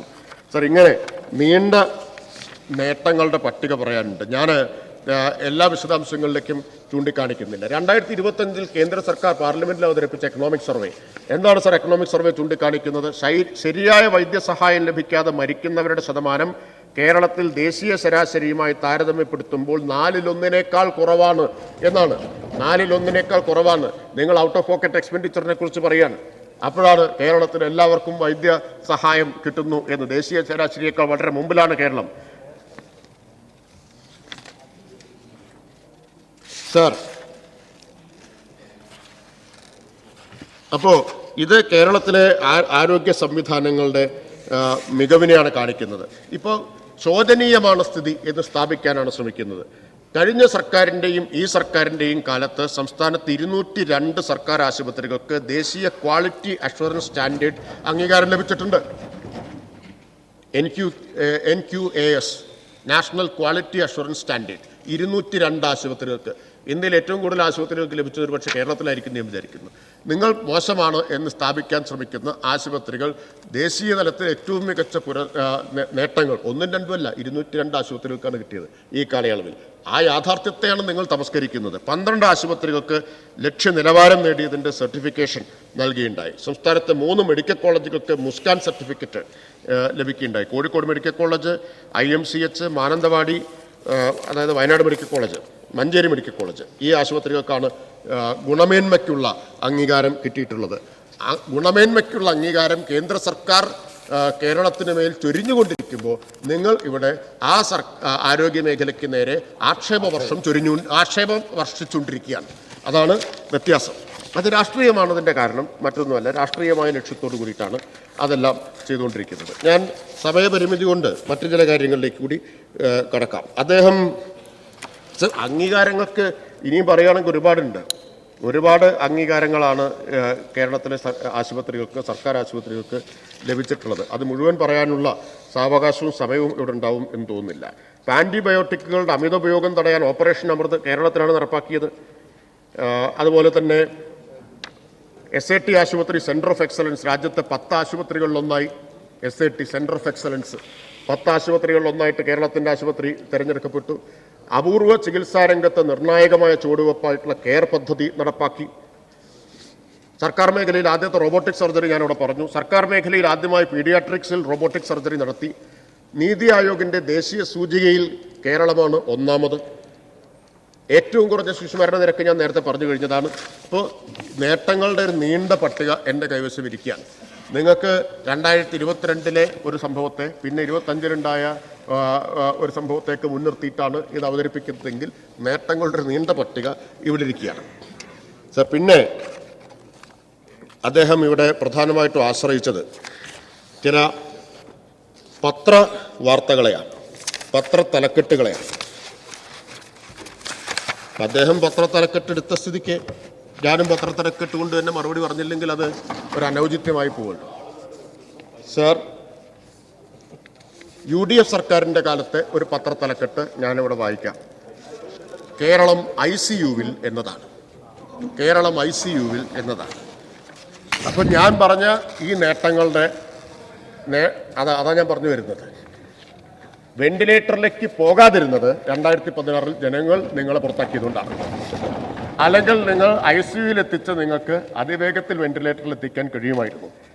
കഴിഞ്ഞ ഈ പറഞ്ഞ നേട്ടങ്ങളെല്ലാം ചൂണ്ടിക്കാണിക്കുന്നത് നിങ്ങൾ ICUവിലാക്കിയ കേരളത്തിലെ പൊതുജനാരോഗ്യ മേഖലയെ കേരളം ആശുപത്രി കിടക്കയിൽ നിന്ന് ഡിസ്ചാർജ് ചെയ്തു. ഈ ഗവൺമെൻറ് ആശുപത്രി കിടക്കയിൽ നിന്ന് ഡിസ്ചാർജ് ചെയ്തു. തലക്കെട്ടുകൾക്കും എഡിറ്റോറിയലുകൾക്കൊന്നും ക്ഷാമം അക്കാലത്തും ഇല്ല. ഇപ്പം നിങ്ങൾക്ക് ആകെ കണ്ടുപിടിക്കാൻ പറ്റിയ 1-2 തലക്കെട്ടാണ്. മരുന്ന് വാങ്ങാനാവാതെ മരിക്കേണ്ട ഗതികേടുണ്ടാകുമോ? മാതൃഭൂമി. ഏത് പത്രമാവാം, തരാതരം പോലെ നമുക്ക് കൊടുക്കാമല്ലോ. മാതൃഭൂമി. മരുന്ന് വാങ്ങാനാവാതെ മരിക്കേണ്ടി വരുമോ? ഡോക്ടർമാരുടെ ക്ഷാമം, സർക്കാർ ആശുപത്രികൾ പ്രതിസന്ധിയിൽ. സർക്കാർ ആശുപത്രികൾ അല്ല, അങ്ങ് പത്രത്തലക്കെട്ട് എടുത്തുകൊണ്ടാണ് ഞാൻ. അല്ല, മാതൃഭൂമി അത് നിങ്ങൾ വിശ്വസിക്കുന്നില്ലേ? മരുന്ന് വാങ്ങാനാവാതെ മരിക്കേണ്ട ഗതികേടുണ്ടാവുമോ? മാതൃഭൂമി. ദേശാഭിമാനി നിങ്ങൾ വിശ്വസിക്കേണ്ട. ശരി. ജനറൽ ആശുപത്രിക്ക് ചികിത്സയില്ല. ആശുപത്രിയിൽ ചികിത്സയില്ല എന്നല്ല, ആശുപത്രിക്ക് ചികിത്സയില്ല എന്നാണ്. സാർ, അനുവദിക്കാൻ പണമില്ല, അംഗൻവാടികളുടെ പ്രവർത്തനം അവതാളത്തിൽ. ശരി, മെഡിക്കൽ കോളേജിൽ ജീവനക്കാരില്ല, ലോകായുക്ത കേസെടുത്തു. എടുത്തതാണോ? രോഗിയുമായി സർക്കാർ ആശുപത്രിയിലേക്കോ കയ്യിൽ മരുന്ന് കരുതാൻ മറക്കണ്ട.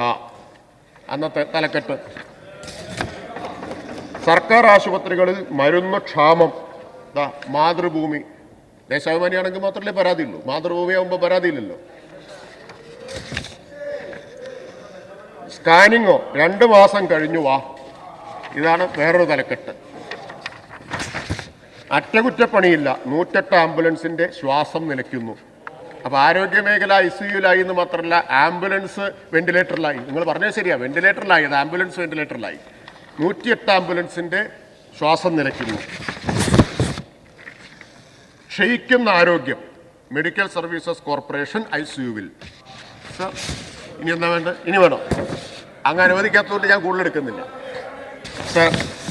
അല്ല, സ്പീക്കർ അനുവദിക്കെങ്കിൽ കൊണ്ടുവരാം. എക്സിബിഷൻ തന്നെ എക്സിബിഷൻ തന്നെ ഇവിടെ നടത്താൻ മാത്രം തലക്കെട്ടുകൾ അക്കാലത്തുണ്ട്. മിനിസ്റ്റർ പറഞ്ഞോളൂ. അപ്പൊ അതെ, അന്നത്തെ ആരോഗ്യമന്ത്രി ഇപ്പൊ ED കേസ് നേരിടുകയാണ്. നേരിട്ടുകൊണ്ടിരിക്കുകയാണ്. അപ്പൊ തൊപ്പിയിലൊരു തൂവലാണ്. ഈ പറഞ്ഞ തലക്കെട്ടുകളൊന്നും നിങ്ങൾക്ക് അലങ്കാരമായി തോന്നുന്നില്ലെങ്കിൽ നിങ്ങളുടെ തൊപ്പിയിലൊരു തൂവലായി നിങ്ങളുടെ കാലത്ത് ആരോഗ്യമന്ത്രി ഇപ്പൊ ED കേസ് നേരിട്ടുകൊണ്ടിരിക്കുകയാണ് എന്നുകൂടി നിങ്ങൾ മനസ്സിലാക്കുന്നത് നല്ലതാണ് സർ. അതുകൊണ്ടാണ് ഞാൻ പറഞ്ഞത്, കേരളത്തിൽ ഒറ്റപ്പെട്ട ചില സംഭവങ്ങളെ മുൻനിർത്തി ഞാൻ പറഞ്ഞു 50,000 ശസ്ത്രക്രിയ ഒരു കൊല്ലം ഒരു മെഡിക്കൽ കോളേജിൽ നടക്കുകയാണ്. 50,000 ശസ്ത്രക്രിയ നടന്നതിൽ ഒരു പിഴവ് സംഭവിച്ചു.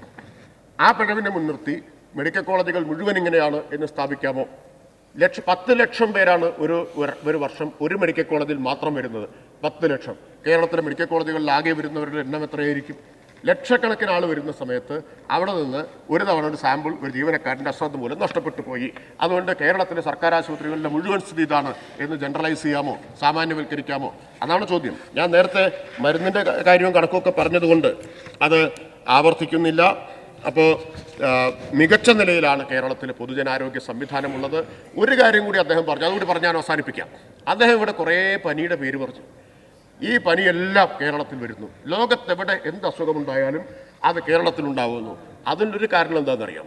അതിൻ്റെ ഒരു കാരണം ഈ കൊച്ചു കേരളം ഒരു കൊച്ചു കേരളമല്ല, അത് ലോകം മുഴുവൻ പടർന്നു കിടക്കുന്ന ഒരു കേരളമാണ് എന്നതാണ്. അപ്പം ലോകത്തെവിടെയെങ്കിലും ഒരു രോഗം പുതുതായിട്ട് വന്നാൽ കേരളത്തിൽ ആദ്യം എത്തുമെന്ന് പറഞ്ഞാൽ കേരളം ഒരു ആഗോള സമൂഹം കൂടിയായി മാറിയിട്ടുണ്ട് എന്നതാണ് അതിൻ്റെ കാരണം. അതുകൊണ്ടാണ് കോവിഡ് വന്നപ്പോൾ ആദ്യം ഇന്ത്യയിൽ റിപ്പോർട്ട് ചെയ്യപ്പെട്ടത് കേരളത്തിലാണ്. കാരണം മലയാളികൾ അത്രമാത്രം ലോകവുമായിട്ട് ഇൻ്റഗ്രേറ്റ് ചെയ്യപ്പെട്ടിരിക്കുന്നു എന്നതാണ് അതിൻ്റെ ഒരു കാരണം. എന്നാൽ അദ്ദേഹം ഇവിടെ പറഞ്ഞ എല്ലാ പനിയും കേരളത്തിൽ ഇങ്ങനെ നടമാടിക്കൊണ്ടിരിക്കുകയാണ്. വന്ന രോഗങ്ങളെ എത്ര ഫലപ്രദമായിട്ടാണ് കേരളം നേരിട്ടത്? കോവിഡിനെ കേരളം നേരിട്ടതിൻ്റെ ഉജ്ജ്വലമായിട്ടുള്ള മാതൃക ലോകം മുഴുവൻ അംഗീകരിച്ചതല്ലേ? ലോകത്ത് ഏറ്റവും കുറഞ്ഞ മരണനിരക്ക് കേരളത്തിലല്ലേ ഉണ്ടായത്? അല്ല, നിങ്ങളിൽ പലരും, എനിക്ക് അറിഞ്ഞുകൂടാ നിങ്ങൾ ആരെങ്കിലും കോവിഡ് വന്ന് സർക്കാർ ആശുപത്രി കിടന്നിട്ടുണ്ടോ? ഞാൻ കിടന്ന ആളാണ്. ഞാൻ പാലക്കാട് ജില്ലാ ആശുപത്രി സർക്കാർ ആശുപത്രിയിലാണ് കിടന്നത്. എനിക്ക് ആകെ വന്ന ചിലവ് 17,000 രൂപയാണ്. 10 ദിവസം ICUവിൽ കിടന്നിട്ട് ജീവനും രക്ഷപ്പെട്ടു പോകുന്നത് സർക്കാർ ആശുപത്രി ഉണ്ടായതുകൊണ്ടാണ്. അതേസമയം ഡൽഹി കിടന്ന ആളുകൾക്ക് വന്ന ചിലവ് പലർക്കും എത്രയെന്ന് അറിയാം. 35 ലക്ഷം 25 ലക്ഷവും ചിലവ് വന്ന ആളുകളുണ്ട്. ആ കേരളത്തിലെ പൊതുജനാരോഗ്യ സംവിധാനത്തെ ഇകഴ്ത്തുമ്പോൾ നിങ്ങൾ മലർന്നു കിടന്ന് തുപ്പുകയാണ് എന്ന് ചിന്തിക്കണം. അതാണ് നിങ്ങൾ ചിന്തിക്കേണ്ടത്. സർ, ഈ പനി ഇങ്ങനെ കുറേ പനി പറഞ്ഞു. വേണമെങ്കിൽ ഒരു പനി കൂടി നമുക്ക് ചൂണ്ടിക്കാണിക്കാം. അത് അധികാരം കണ്ടുള്ളൊരു പനിയാണ്. അത് നിങ്ങളുടെ അസുഖമാണ്. അതിനുള്ള മരുന്ന് തൽക്കാലം കേരളത്തിലെ പൊതുജനാരോഗ്യ സംവിധാനത്തിലില്ല എന്ന് പറയാം. ബാക്കി എല്ലാ നിലയിലും കേരളത്തിലെ പൊതുജനാരോഗ്യ സംവിധാനം കുറ്റമറ്റ നിലയിൽ, കാര്യക്ഷമമായ നിലയിൽ, ഇന്നത്തെ സാമ്പത്തിക പ്രതിസന്ധിയുടെ എല്ലാം പശ്ചാത്തലത്തിൽ ഏറ്റവും ഫലപ്രദമായ നിലയിൽ തന്നെയാണ് മുന്നോട്ട് പോകുന്നത്. അതുകൊണ്ട് തന്നെ ഈ അടിയന്തര പ്രമേയം സഭ നിർത്തിവെച്ച് ചർച്ച ചെയ്യേണ്ട കാര്യമില്ല. ബഹുമാനപ്പെട്ട തദ്ദേശ സ്വയംഭരണ എക്സൈസ് വകുപ്പ് മന്ത്രിയുടെ വിശദീകരണത്തിന്റെ അടിസ്ഥാനത്തിൽ സഭാ നടപടി നിർത്തിവെക്കണമെന്ന് ഉപക്ഷേപത്തിന് അനുമതി നിഷേധിക്കുന്നു. സർ, ഇവിടെ ബഹുമാനപ്പെട്ട മന്ത്രി പറഞ്ഞത് ഒറ്റപ്പെട്ട സംഭവമാണ്. ഈ സർക്കാർ അധികാരത്തിൽ വന്നതിന് ശേഷം വിവിധ സർക്കാർ സ്ഥാപനങ്ങളിൽ നടന്ന ഒറ്റപ്പെട്ട സംഭവങ്ങളെക്കുറിച്ച് അന്വേഷണം നടത്തണമെന്നാവശ്യപ്പെട്ടുകൊണ്ട് ബഹുമാന്യയായ ആരോഗ്യവകുപ്പ് മന്ത്രി കൊടുത്ത ഉത്തരവുകൾ തന്നെ പരിശോധിച്ചാൽ 2-3 വോള്യം ബുക്കുകൾ ഇറക്കേണ്ടി വരും. അത്രമാത്രം ഒറ്റപ്പെട്ട സംഭവങ്ങളാണ് വിവിധ സ്ഥലങ്ങളിൽ നടന്നിട്ടുള്ളത്. അതെല്ലാം ഓരോ എഡിഷനുകൾ പരിശോധിച്ചാൽ അറിയാം. ഓരോ എഡിഷനുകൾ പരിശോധിച്ചാൽ വ്യാപകമായി പ്രശ്നങ്ങൾ നടക്കുകയാണ്. മന്ത്രി പറഞ്ഞത് വിശ്വനാഥ് ഇവിടെ ചൂണ്ടിക്കാണിച്ചത് സ്വാതന്ത്ര്യത്തിന് മുമ്പ് മിഷണറിമാരുടെ കാലത്തും രാജഭരണകാലത്തും കേരളത്തിൽ പ്രത്യേകമായ ആരോഗ്യകാര്യങ്ങളിൽ ഒരു ശ്രദ്ധയുണ്ടായിരുന്നു എന്നതാണ് വളരെ പ്രധാനപ്പെട്ട കാര്യമാണ്. അതിന് മന്ത്രി മറുപടി പറഞ്ഞത് 1947 കേരളത്തിലെ ലൈഫ് എക്സ്പെക്ടൻസി 45 വയസ്സാണ്. ഇപ്പം എത്രയാണെന്നാണ് ചോദിക്കുന്നത്. അന്ന് നാഷണൽ ആവറേജ് എത്രയാണെന്നറിയാമോ?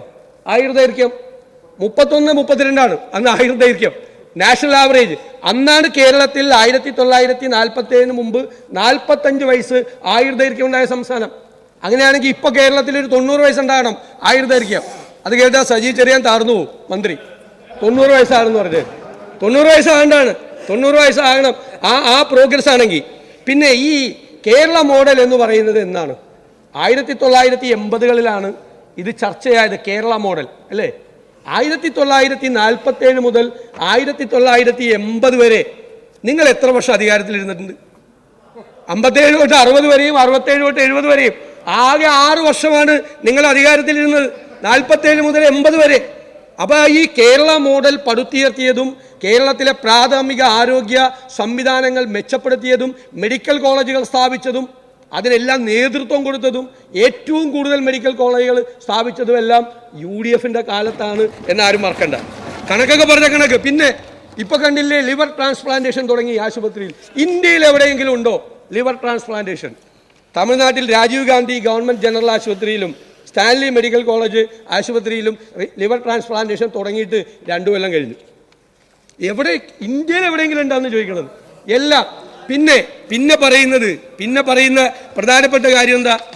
നമ്മൾ ഇൻഫന്റ് മോർട്ടാലിറ്റി തുടങ്ങിയ കാര്യങ്ങൾ കേരളം എത്രയോ വർഷങ്ങളായി ഇന്ത്യയിൽ മുൻപന്തിയിലാണ്. ഇൻഫന്റ് മോർട്ടാലിറ്റി തടയുന്ന കാര്യത്തിൽ, ശിശു മരണ നിരക്ക് കുറച്ചുകൊണ്ടുവരുന്ന കാര്യത്തിൽ എത്രയോ വർഷങ്ങളായി കേരളം. അതെല്ലാം ഇതെല്ലാം ഈ ഗവൺമെന്റിന്റെ നേട്ടങ്ങളാണ് എന്ന് ഈ പറയുന്ന നേട്ടങ്ങളെല്ലാം വർഷങ്ങളായി കേരളത്തിലുണ്ട്. അതിൽ നിന്ന് നമ്മൾ പിന്നോക്കം പോവുകയാണ് എന്നുള്ള അപകടകരമായ സ്ഥിതിയാണ് ഞങ്ങൾ ഈ സഭയിൽ ചൂണ്ടിക്കാട്ടാൻ ആഗ്രഹിക്കുന്നത്. അങ്ങ് പറഞ്ഞു, ഞാൻ കംപ്ലീറ്റ് ചെയ്തോട്ടെ എന്ന് അങ്ങ് പറഞ്ഞത് വസ്തുതാപരമായി ശരിയല്ല. കേരളം പിന്നാക്കമല്ല, മുന്നിലേക്കാണ് പോയിട്ടുള്ളത് ഈ കാര്യങ്ങളിലെല്ലാം. നിങ്ങൾക്ക് എന്തെങ്കിലും ചോദിക്കാനുണ്ടെങ്കിൽ ചോദിക്കാം. ഞാൻ ചോദിക്കുന്നത്, അങ്ങ് പറഞ്ഞു 108 ആംബുലൻസ് അന്നത്തെ കാലത്ത് IC യൂണിറ്റിലായിരുന്നു. ഇന്ന് 108 ആംബുലൻസ് IC യൂണിറ്റിലാണ്. ഇന്ന് സമരത്തിലാണ് ജീവനക്കാർ മുഴുവൻ. ഇന്ന് അവർ അനിശ്ചിതകാല സമരം ആരംഭിക്കാൻ പോവാണ്. 108 ആംബുലൻസ്. ഇതെല്ലാം നമ്മൾ ശ്രദ്ധിക്കേണ്ട ഏറ്റവും പ്രധാനപ്പെട്ട കാര്യം, നിങ്ങൾ കഴിഞ്ഞ കുറേ വർഷത്തെ കണക്കെടുത്ത് നോക്കി.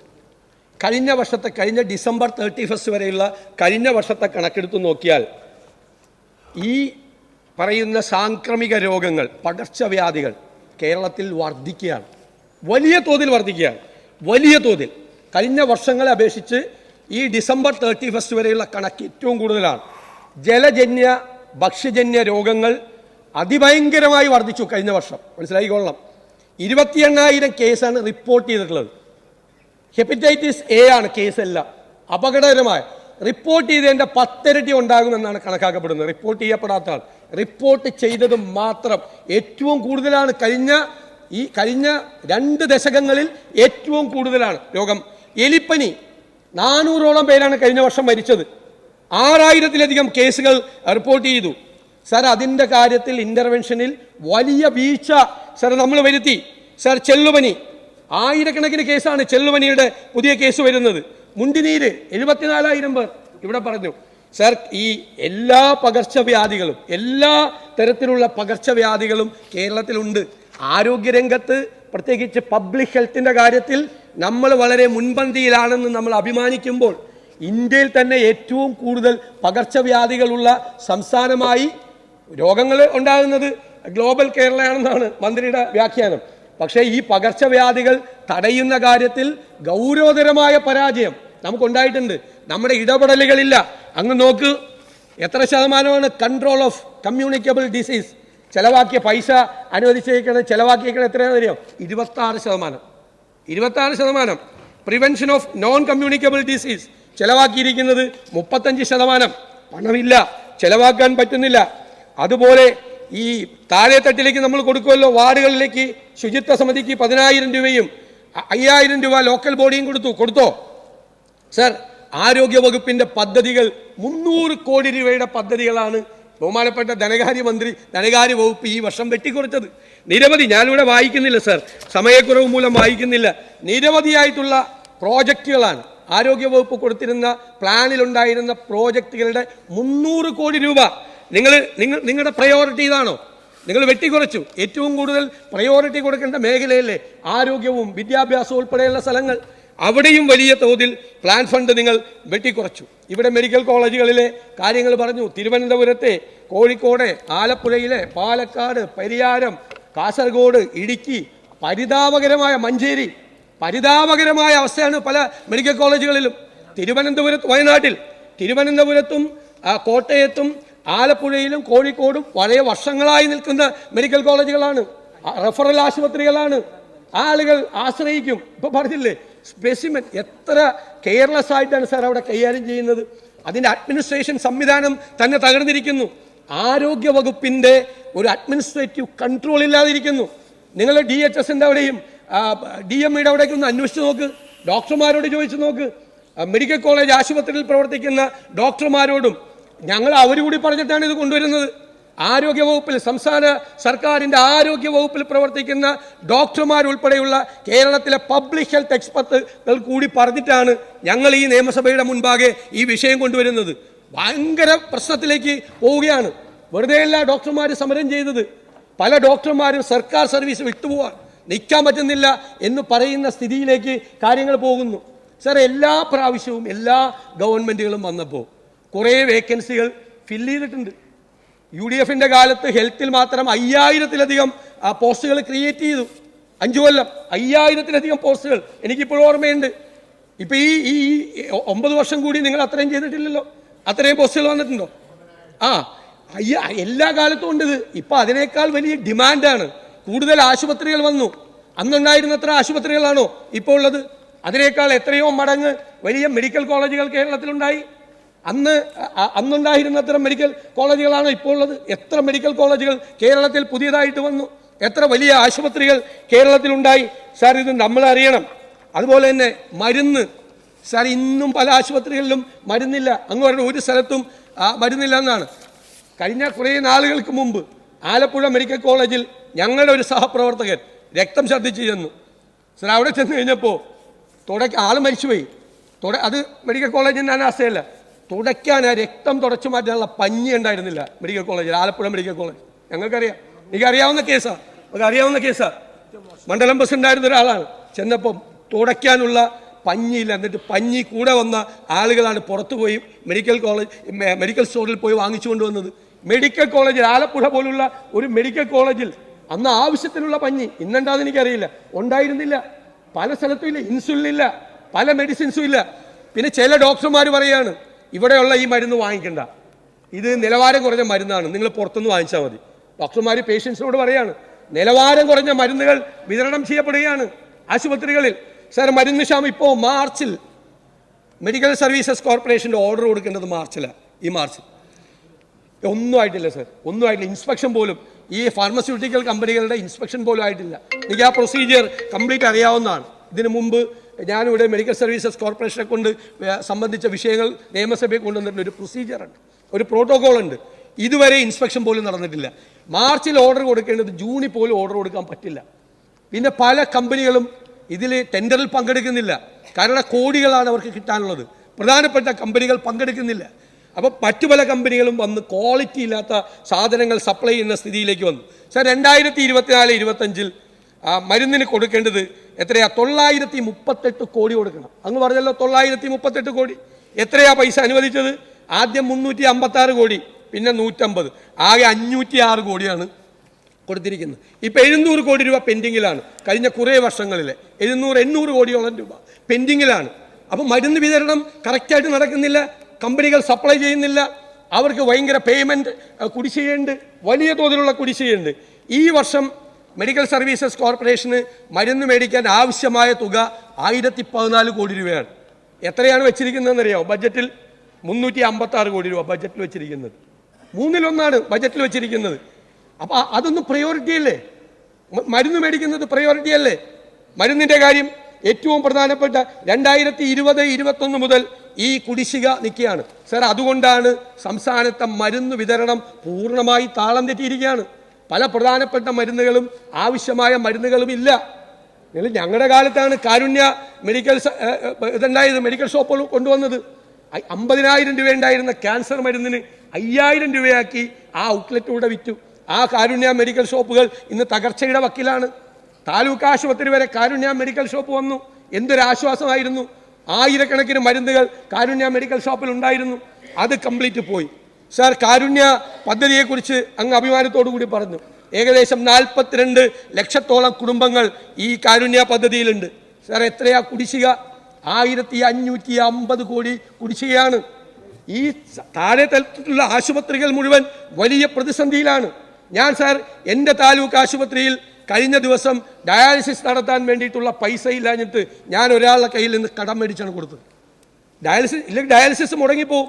ഞാൻ ഒരാളുടെ കയ്യിൽ നിന്ന് കടം മേടിച്ചിട്ടാണ് ഡയാലിസിസ്. കാരണം ആശുപത്രിക്ക് കിട്ടാനുള്ളത്, കാരുണ്യ പദ്ധതിയിലൊക്കെ കിട്ടാനുള്ളത് ലക്ഷക്കണക്കിന് രൂപയാണ്. താലൂക്ക് ആശുപത്രിയിലെല്ലാം കിട്ടാൻ നിരവധി ആശുപത്രികളിൽ അവരാ പണം കൊണ്ട് സ്റ്റാഫിൻ്റെ കുറവുണ്ടെങ്കിൽ പുറത്തു നിന്ന് അപ്പോയിൻമെൻറ്റ് നടത്തി എല്ലാം നന്നായി മാനേജ് ചെയ്തിരുന്നതാണ്. ഡയാലിസിസ് സെൻ്ററുകൾ നടത്തിയിരുന്നതാണ്. കോടികളാണ് താലൂക്ക് ആശുപത്രികൾ കൊടുക്കാനുള്ളത്. 1200 കോടി രൂപ സർക്കാർ ആശുപത്രികൾക്കും 350 കോടി രൂപ കാരുണ്യ പദ്ധതിക്ക് സ്വകാര്യ ആശുപത്രികൾക്കും കൊടുക്കാനുണ്ട്. സ്വകാര്യ ആശുപത്രികളുടെ മാനേജ്മെന്റ് ചേർന്ന് കാസ്പിന്റെ കാർഡ് സ്വീകരിക്കേണ്ട എന്ന് തീരുമാനിച്ചു. പല സ്ഥലത്തും പ്രശ്നമാണ്. കാസ്പിന്റെ കാർഡ് പല സ്ഥലത്തും എടുക്കുന്നില്ല. ഏറ്റവും പാവപ്പെട്ടവൻ ആശുപത്രിയിൽ ചെല്ലുമ്പോൾ ചികിത്സ കിട്ടുന്നില്ല. സാർ, ആളുകൾ സ്വകാര്യ ആശുപത്രിയിൽ പോവും. സ്വകാര്യ ആശുപത്രികളുടെ സ്ഥിതി എന്താണ്? വലിയ തോതിലുള്ള ചാർജാണ് ഈടാക്കുന്നത്. സാധാരണക്കാരായ ആളുകൾ കടക്കണിയിലേക്ക് വീട് പണയപ്പെടുത്തിയിട്ടാണ് ഒരു പ്രധാനപ്പെട്ട ഒരു അസുഖം വന്നാൽ ആശുപത്രിയിൽ നിന്ന് ഇറങ്ങുന്ന സ്ഥിതിയിലേക്ക് പോകുന്നത്.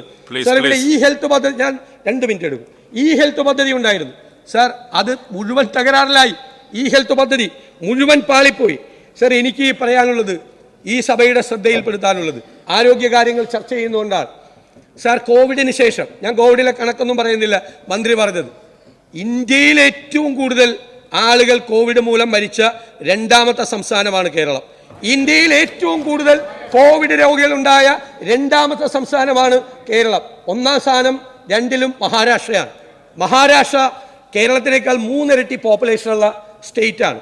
നമ്മൾ ഈ ഒളിച്ചു വെച്ച ഇലക്ഷൻ കഴിഞ്ഞിട്ട് പുറത്തു വന്നല്ലോ 28,000 പേര് മരിച്ചുപോയവരുടെ പുറത്തു വരാത്ത ലിസ്റ്റ്. 28,000 പേർ കോവിഡിൽ മരിച്ചുപോയവർ. സാർ, കോവിഡിന് ശേഷം അത് വാക്സിനേഷൻ്റെ ഇഷ്യൂ ആണോ കോവിഡിൻ്റെ പോസ്റ്റ് കോവിഡ് ഇഫക്റ്റ് ആണോ എന്നറിയില്ല. സാർ, നമുക്ക് ജനപ്രതിനിധികൾ, നിങ്ങൾ പരിശോധിച്ചോ, കേരളത്തിൽ മരണനിരക്ക് ഗൗരവമായി വർദ്ധിക്കുന്നു. നമ്മളെല്ലാം വീക്കെൻഡിലാണ് കോൺസ്റ്റിറ്റ്യുവൻസി പോകുന്ന ആളുകൾ. മരിച്ച വീടുകളിലൊക്കെ പോകുമായിരുന്നു. സാർ, ഇപ്പോൾ പോയി തീരാൻ കഴിയുന്നില്ല. ഇരട്ടിയിലധികമായി കേരളത്തിൻ്റെ മരണനിരക്ക് വർദ്ധിച്ചിട്ടുണ്ട്. ഞാൻ ഇതിനു മുമ്പ് ഈ സഭയിൽ പറഞ്ഞിട്ടുണ്ട്. സാർ, കാർഡിയാക് കംപ്ലൈൻറ്റ്, നിന്ന നിപ്പിൽ ആളുകൾ മരിച്ചു വീഴുകയാണ്. ഒരു പ്രീ ഇൻസിഡൻറ്റും ഇല്ലാത്ത ആളുകൾ, എന്തെങ്കിലും ഒരു കാർഡിയാക് കംപ്ലൈൻറ്റ് അതിനു മുമ്പ് വരാത്ത ആളുകൾ മരിക്കുകയാണ്. സാർ, സ്ട്രോക്ക് ഗൗരവതരമായി, സ്ട്രോക്കിൻ്റെ എണ്ണം കൂടുകയാണ്. സാർ, ലങ് ഡിസീസ് വളരെയധികം വർദ്ധിക്കുകയാണ്. സാർ, ഇൻഫെക്ഷൻസ് വന്ന് പെട്ടെന്ന് ഇൻഫെക്ഷൻ ആവുകയാണ്, പെട്ടെന്ന് ന്യൂമോണിയയിലേക്ക് പോവുകയാണ്. സാർ, ഓക്സിജന്റെ അളവ് കുറയുകയാണ്, സോഡിയം അളവ് കുറയുകയാണ്. കേരളത്തിൽ ഗുരുതരമായ തരത്തിൽ കേരളത്തിൻ്റെ മരണനിരക്ക് വർദ്ധിക്കുന്നുണ്ട്. ഞാൻ ഇതിനു മുമ്പ് ഒരു വർഷം മുമ്പ് ഇത് നിയമസഭയിൽ പറഞ്ഞപ്പോൾ പറഞ്ഞു ശാസ്ത്രീയമായ അടിത്തറയില്ല പറയുന്നതിനെന്ന് പറഞ്ഞു. സാർ, സർക്കാരിൻ്റെ കയ്യിൽ എന്തെല്ലാം സൗകര്യങ്ങളുണ്ട് സാർ. സർക്കാരിൻ്റെ കയ്യിൽ ഈ മരണനിരക്ക് കഴിഞ്ഞ വർഷത്തെയും ഈ വർഷത്തെയും മരണനിരക്കിൻ്റെ ഡാറ്റ, എല്ലാ വാർഡുകളിലും ആശാവർക്കർമാരുണ്ട്. അവർക്ക് ഒരു ജോലി കൂടി കൊടുക്കുക. എന്തായാലും കുറേ ജോലി കൊടുത്തിട്ടുണ്ടല്ലോ, ഈ ജോലി കൂടി കൊടുക്കുക. കഴിഞ്ഞ വർഷം ഈ മാസം മരിച്ചവർ ഒരു വാർഡിൽ എത്ര പേരാണ്, അല്ലെങ്കിൽ അതിന് തലേ വർഷം മരിച്ചവർ എത്ര പേരാണ്, അല്ലെങ്കിൽ ലോക്കൽ ബോഡികൾ രജിസ്റ്റർ ചെയ്തിട്ടുള്ള മരണത്തിൻ്റെ കണക്ക് കഴിഞ്ഞ വർഷങ്ങളിലും ഉണ്ടാവും. സാർ, ഈ വർഷങ്ങളിലെ കമ്പയർ ചെയ്ത് നോക്ക്. ഈ 1-2 വർഷമായി ഇത് വർദ്ധിക്കുകയാണ്. ഗൗരവതരമായ ഗവൺമെൻറ് ഗൗരവത്തോടു കൂടി ഇക്കാര്യത്തിൽ ഇടപെട്ട് എന്താണ് ഇതിനുള്ള കാരണം എന്ന് സമഗ്രമായി പഠിക്കണം, ഡാറ്റ എടുക്കണം, ഈ മരണത്തിൻ്റെ ഡാറ്റ കംപ്ലീറ്റ് കളക്ട് ചെയ്യണം, ആ ഡാറ്റ അനാലിസിസ് നടത്തണം, കോസ് ഓഫ് ഡെത്ത് എന്താണ് എന്ന് പരിശോധിച്ച് പോയില്ലെങ്കിൽ ഉറപ്പായി പറയുന്നു കേരളം അപകടത്തിലേക്ക് തന്നെയാണ് പോകുന്നത്. പോസ്റ്റ് കോവിഡ് ഇഫക്റ്റ് ആണോ വാക്സിൻ ഇഫക്റ്റ് ആണോ എന്ന് ഗൗരവമായി ഗവൺമെന്റ് അന്വേഷിക്കണം. സർ, നിങ്ങൾ അവകാശപ്പെടുന്നത് പോലെയല്ല കേരളത്തിൻ്റെ പൊതുജന ആരോഗ്യം, പബ്ലിക് ഹെൽത്ത് അപകടത്തിലേക്ക് നീങ്ങുകയാണ് എന്നുള്ള യാഥാർത്ഥ്യം ഗവൺമെന്റ് തിരിച്ചറിയാതെ പണ്ട് ആനപ്പുറത്ത് കയറിയതിന്റെ തഴമ്പുണ്ട് എന്ന് അവകാശപ്പെട്ടുകൊണ്ട് ഇപ്പോഴും ഇരിക്കുക. സാർ, ഗുരുതരമായ ഈ വിഷയം സഭാ നടപടികൾ നിർത്തിവെച്ച് ചർച്ച ചെയ്യാത്തതിൽ പ്രതിഷേധിച്ച് ഞാനും എൻ്റെ പാർട്ടിയും വോക്കൗട്ട് ചെയ്യും. സർ, കേരളത്തിൽ ഇന്നുള്ള ആരോഗ്യ രംഗത്തെ ഗുരുതരമായ ചില പ്രശ്നങ്ങൾ, വർത്തമാന കാലഘട്ടത്തിലെ ചില പ്രശ്നങ്ങളാണ് ഈ അടിയന്തര പ്രമേയത്തിന് ആധാരമായിട്ടുള്ളത്. സർ, അത് പറയുമ്പോൾ സർ, ആരോഗ്യ രംഗത്ത്, ആയുർദൈർഘ്യ രംഗത്ത്, അതുപോലെ ലിറ്ററസിയിലും മറ്റെല്ലാത്തിലും ഉള്ള പോലെ നമ്മൾ ഒന്നാമതാണ്, ഇന്ത്യൻ സംസ്ഥാനങ്ങളെ അപേക്ഷിച്ച് നമ്മൾ ഒന്നാമതാണ് എന്ന് പറഞ്ഞുകൊണ്ടിരിക്കുന്നത് വളരെ വലിയ ഒരു അപ്രസക്തമാണ്, പ്രസക്തിയില്ലാത്ത കാര്യമാണ്. വർത്തമാന കാലഘട്ടത്തിൽ നിങ്ങളിപ്പോൾ വേണ്ടത്ര ഫണ്ട് കൊടുക്കാത്തതുകൊണ്ട് ആശുപത്രിയൊക്കെ ഉണ്ട്, ഇൻഫ്രാസ്ട്രക്ചറൊക്കെ ഉണ്ട്, സൗകര്യങ്ങളൊക്കെ ഉണ്ട്. മാത്രമല്ല രോഗങ്ങൾക്ക് ചികിത്സയും ലഭ്യമാണ്, ഡയഗ്നോസ് ചെയ്യാനുള്ള ശാസ്ത്രം വളർന്നിട്ടുണ്ട്, മരുന്നുണ്ട്, അപൂർവ രോഗങ്ങളുള്ള മരുന്നുണ്ട്, ഒക്കെ ഉണ്ട്. സർ, ഏറ്റവും നല്ലൊരു ഉദാഹരണം സർ പറയാം. ഇപ്പോൾ ഡയാലിസിസിനുള്ള സൗകര്യം ഈ സംസ്ഥാനത്ത് വോളണ്ടറി CH സെൻറ്റർ എന്ന് പറഞ്ഞ് ഞങ്ങൾ ഒരുപാട് ഡയാലിസിസ് സെൻറ്ററുകൾ കണ്ടമാനം എല്ലാ പഞ്ചായത്തിലും ആക്കാൻ നോക്കുകയാണ്, എല്ലാ സ്ഥലത്തും നടത്തുന്നവരാണ്. സർ, അവിടെ എത്രയാണ് ലിസ്റ്റ് ഡയാലിസിൻ്റെ ആവശ്യവുമായി പാവപ്പെട്ട ആളുകൾ? ഡയാലിസിസ് ഒരു തുടർ ചികിത്സയാണ്, അതിന് സർക്കാർ ആശുപത്രിയിൽ സൗകര്യമില്ല, അവിടെ പിന്നെ ഇതൊന്നും വാങ്ങാൻ കഴിയില്ല എന്നുള്ളത് ബഹുമാനപ്പെട്ട മന്ത്രിക്ക് അറിയില്ലേ, ഗവൺമെൻറ് അറിയില്ലേ? വേണ്ടത്ര ഫണ്ട് കൊടുക്കാത്തതുകൊണ്ട് കോഴിക്കോട് മെഡിക്കൽ കോളേജ് ആശുപത്രി സർ, അവിടെ കൂട്ടിരിപ്പുകാർക്ക് ഭക്ഷണം കൊടുക്കാൻ സന്നദ്ധ സംഘടനകൾ മുഴുവൻ ചേർന്ന് പ്രവർത്തിച്ച് അവിടെയൊക്കെ വൈകുന്നേരം ചെന്ന് നോക്കണം, ക്യൂ കാണണമെങ്കിൽ. അതുപോലെ തന്നെ മെഡിസിൻ ഫ്രീ ആയിട്ട് കൊടുത്തിട്ട് കൊടുക്കേണ്ട ആവശ്യം വരികയാണ്. എല്ലാ ഗവൺമെൻറ് ആശുപത്രികളിലും ഇത് കാണാവുന്നതാണ്. സർ, ഇവിടെ തിരുവനന്തപുരത്ത് ഇല്ലേ, എല്ലാ സന്നദ്ധ സംഘടനകളും അതുപോലെ തന്നെ ബാക്കിയുള്ളവരും ഒക്കെ പ്രവർത്തിച്ചിട്ടും തീരാത്ത ആവശ്യങ്ങൾ ഇവിടെ വന്നിരിക്കുന്നത്. ചികിത്സയുണ്ട്, മരുന്നുണ്ട്, പക്ഷേ പാവപ്പെട്ട ആളുകൾക്ക് ലഭിക്കാനുള്ള സാഹചര്യമില്ല. കാരണം എന്താ, സർക്കാർ ആശുപത്രികളിൽ സൗജന്യ ചികിത്സക്ക് കിട്ടേണ്ട സ്ഥലത്ത് അത് കിട്ടുന്നില്ല, അത് ഗവൺമെൻറ് കൊടുക്കുന്നില്ല. ഇത് കേരളം ഒന്നാമതാണോ രണ്ടാമതാണോ മറ്റു സംസ്ഥാനങ്ങളെ താരതമ്യപ്പെടുത്തുമ്പോൾ മുന്നിലാണോ എന്നുള്ള പ്രശ്നമല്ല. വർത്തമാന കാലഘട്ടത്തിൽ ഇപ്പോൾ സർക്കാരിൻ്റെ ചികിത്സ പിന്നെ ലഭ്യമാക്കുന്ന ഇൻഷുറൻസ് കാർഡുകൾ ബാക്കിയുള്ളതൊന്നും അവിടെ എടുക്കുന്നില്ല കുടിശ്ശിക കൊണ്ട്. മരുന്ന് കമ്പനികൾ കുടിശ്ശിക ആയതുകൊണ്ട് മരുന്ന് കൊടുക്കുന്നില്ല. അതിലെല്ലാം പെടും, എല്ലാ സംഗതികളും പെടും, പഞ്ഞി വരെ എല്ലാം പെടും. ഈ ഗുരുതരമായ സാഹചര്യമുണ്ട്. അത് എന്തുകൊണ്ട് ഗവൺമെൻറ് മനസ്സിലാക്കുന്നില്ല? ഈ പഴംപുരാണം പറഞ്ഞുകൊണ്ടിരുന്നൊരു കാര്യമുണ്ടോ? അതുകൊണ്ട് യാതൊരു കാര്യമില്ല. വർത്തമാന കാലഘട്ടത്തിൽ വലിയ ഗുരുതരമായ, പിന്നെ പോസ്റ്റ് സാങ്ഷൻ ചെയ്യാത്തതുകൊണ്ട് ഡോക്ടർമാരില്ല, ആർക്കാ ഇത് അറിഞ്ഞുകൂടാത്ത, കുറച്ചധികം സാങ്ഷൻ ചെയ്തു എന്ന് പറഞ്ഞുകൊണ്ട് കാര്യമുണ്ടോ? ആവശ്യവുമായി തട്ടിച്ച് നോക്കുമ്പോൾ എത്ര, ഇപ്പോൾ കോഴിക്കോട് മെഡിക്കൽ കോളേജ് പിന്നെ ആശുപത്രിയിൽ വന്നു പോകുന്ന രോഗികളുടെ ഭീമമായ കണക്ക് ബഹുമാനപ്പെട്ട മന്ത്രി പറഞ്ഞു, അതിൽ അഭിമാനം കൊള്ളുകയും ചെയ്തു. പക്ഷേ അവരെ ഹാൻഡിൽ ചെയ്യാൻ വേണ്ടി എത്ര ജീവനക്കാരെ കൊടുത്തിട്ടുണ്ട്, എത്ര പിന്നെ ഫണ്ട് അവർക്ക് കൊടുത്തിട്ടുണ്ട് മരുന്ന് വാങ്ങാൻ. അത് കോഴിക്കോട് ആശുപത്രി തന്നെ, അതുപോലെ മഞ്ചേരിയിൽ ഇങ്ങനെയുള്ള പിന്നെ ഒരുപാട് രോഗികൾ വന്നു പോകുന്ന സർക്കാരിൻ്റെ ചികിത്സാ സ്ഥലങ്ങൾ മുഴുവൻ ക്വാളിറ്റി കുറഞ്ഞുകൊണ്ടിരിക്കുകയാണ്. അതാണ് നമ്മൾ താഴോട്ട് പോകുന്നു എന്ന് പറഞ്ഞതിൻ്റെ കാരണം. ഗുരുതരമായി ഇപ്പോൾ അതുപോലെ തന്നെ നേരത്തുള്ള ഇൻഷുറൻസ് കാരുണ്യ ഉമ്മൻചാണ്ടി ഗവൺമെൻറ്റിൻ്റെ കാലത്ത് ഒരുവിധം നന്നായി അറിയപ്പെട്ടിരുന്ന അത്തരത്തിലുള്ള പദ്ധതികൾ മുഴുവൻ ഇപ്പോൾ താളം തെറ്റിയിരിക്കുകയാണ്. വർത്തമാന കാലഘട്ടത്തിലുള്ള ഏറ്റവും ഗുരുതരമായ ആരോഗ്യ പ്രശ്നങ്ങളാണ് സർ ഈ അടിയന്തര പ്രമേയത്തിന് ആധാരമായിട്ടുള്ളത്. സർ, അതിന് നേർക്ക് നേരെ ചെയ്യേണ്ടത് വേണ്ടത്ര ഫണ്ടും കാര്യങ്ങളൊക്കെ കൊടുത്ത് ഈ ചികിത്സ സൗജന്യ പാവപ്പെട്ടവർക്ക്, അപൂർവ രോഗങ്ങൾക്ക് മരുന്നിൽ എത്ര ചാരിറ്റി കാളുകൾ പണം പിരിക്കാനുള്ള ശ്രമങ്ങളാണ് നടക്കുന്നത്. അപ്പോഴേക്ക് രോഗി മരിച്ചു പോകും. കുട്ടികൾക്കൊക്കെ ഉള്ള ചില മരുന്നുകളുണ്ട്. അത് കിട്ടാതെ കുട്ടികൾ മരിച്ചു പോകും ചികിത്സ ലഭ്യമല്ലാതെ. അപ്പോൾ പണം ഇല്ലാത്തതുകൊണ്ട് ഇന്നിപ്പോൾ ഉള്ള ചികിത്സ ഉണ്ട്, പക്ഷെ അത് പാവപ്പെട്ടവർക്ക് പ്രാപ്യമല്ല, സാധാരണക്കാർക്ക് കിട്ടുന്നില്ല എന്നുള്ള ഗുരുതരമായ പ്രശ്നം സംസ്ഥാനത്ത് നിലനിൽക്കുന്നുണ്ട്. ഈ ആരോഗ്യ പ്രശ്നം ഇത് ചർച്ച ചെയ്യേണ്ട വിഷയമാണ്. അതിന് തയ്യാറാവാതെ പഴയ നേട്ടങ്ങളൊക്കെ പറഞ്ഞ് സമയം കളയുന്ന ഗവൺമെൻറ് നിലപാടിൽ പ്രതിഷേധിച്ച് ഞങ്ങളും വാക്കൗട്ട്. സർ, ജീവൻ ഏറ്റവും പ്രധാനപ്പെട്ടതാണ്. അതുകൊണ്ട് ചികിത്സാ പിഴവ്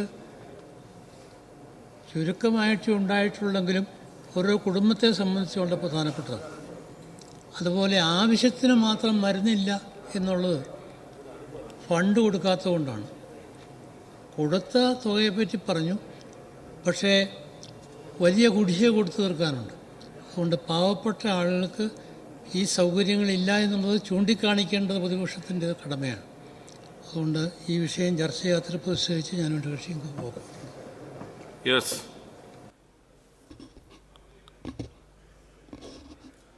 സംസാരിക്കുന്നില്ലേ? കേരളത്തിലെ ആശുപത്രികൾ മതിയായ ഡോക്ടർമാരില്ലാത്തത്, മരുന്നുകളുടെ ക്ഷാമം, ഇതൊക്കെ വലിയ തോതിൽ ബാധിക്കുന്നുണ്ട്. അവിടെ എത്തുന്ന രോഗികൾക്ക് ആവശ്യമായ സഹായം ലഭ്യമാകാത്തതിൻ്റെ വലിയ പ്രയാസങ്ങളുണ്ട് സാർ. പേരിന് മാറ്റം ഉണ്ടാകുന്നു. ഇപ്പോൾ താലൂക്ക് ആശുപത്രി ജില്ലാ ആശുപത്രിയാകുന്നു, കമ്മ്യൂണിറ്റി സെൻ്റർ താലൂക്ക് ആശുപത്രിയാകുന്നു. ഈ പേരിനുള്ള മാറ്റമല്ലാതെ അതിൻ്റെ സ്റ്റാഫ് പാറ്റേൺ മാറ്റാനോ മറ്റ് സൗകര്യങ്ങൾ ഉണ്ടാക്കാനോ സാധിക്കാത്തൊരു സ്ഥിതിവിശേഷം നിലനിൽക്കുകയാണ് സാർ. ഇത്തരം ഗുരുതരമായ വിഷയങ്ങൾ ചർച്ച ചെയ്യാത്തതിൽ പ്രതിഷേധിച്ച് വാക്കൗട്ട് നടത്തും.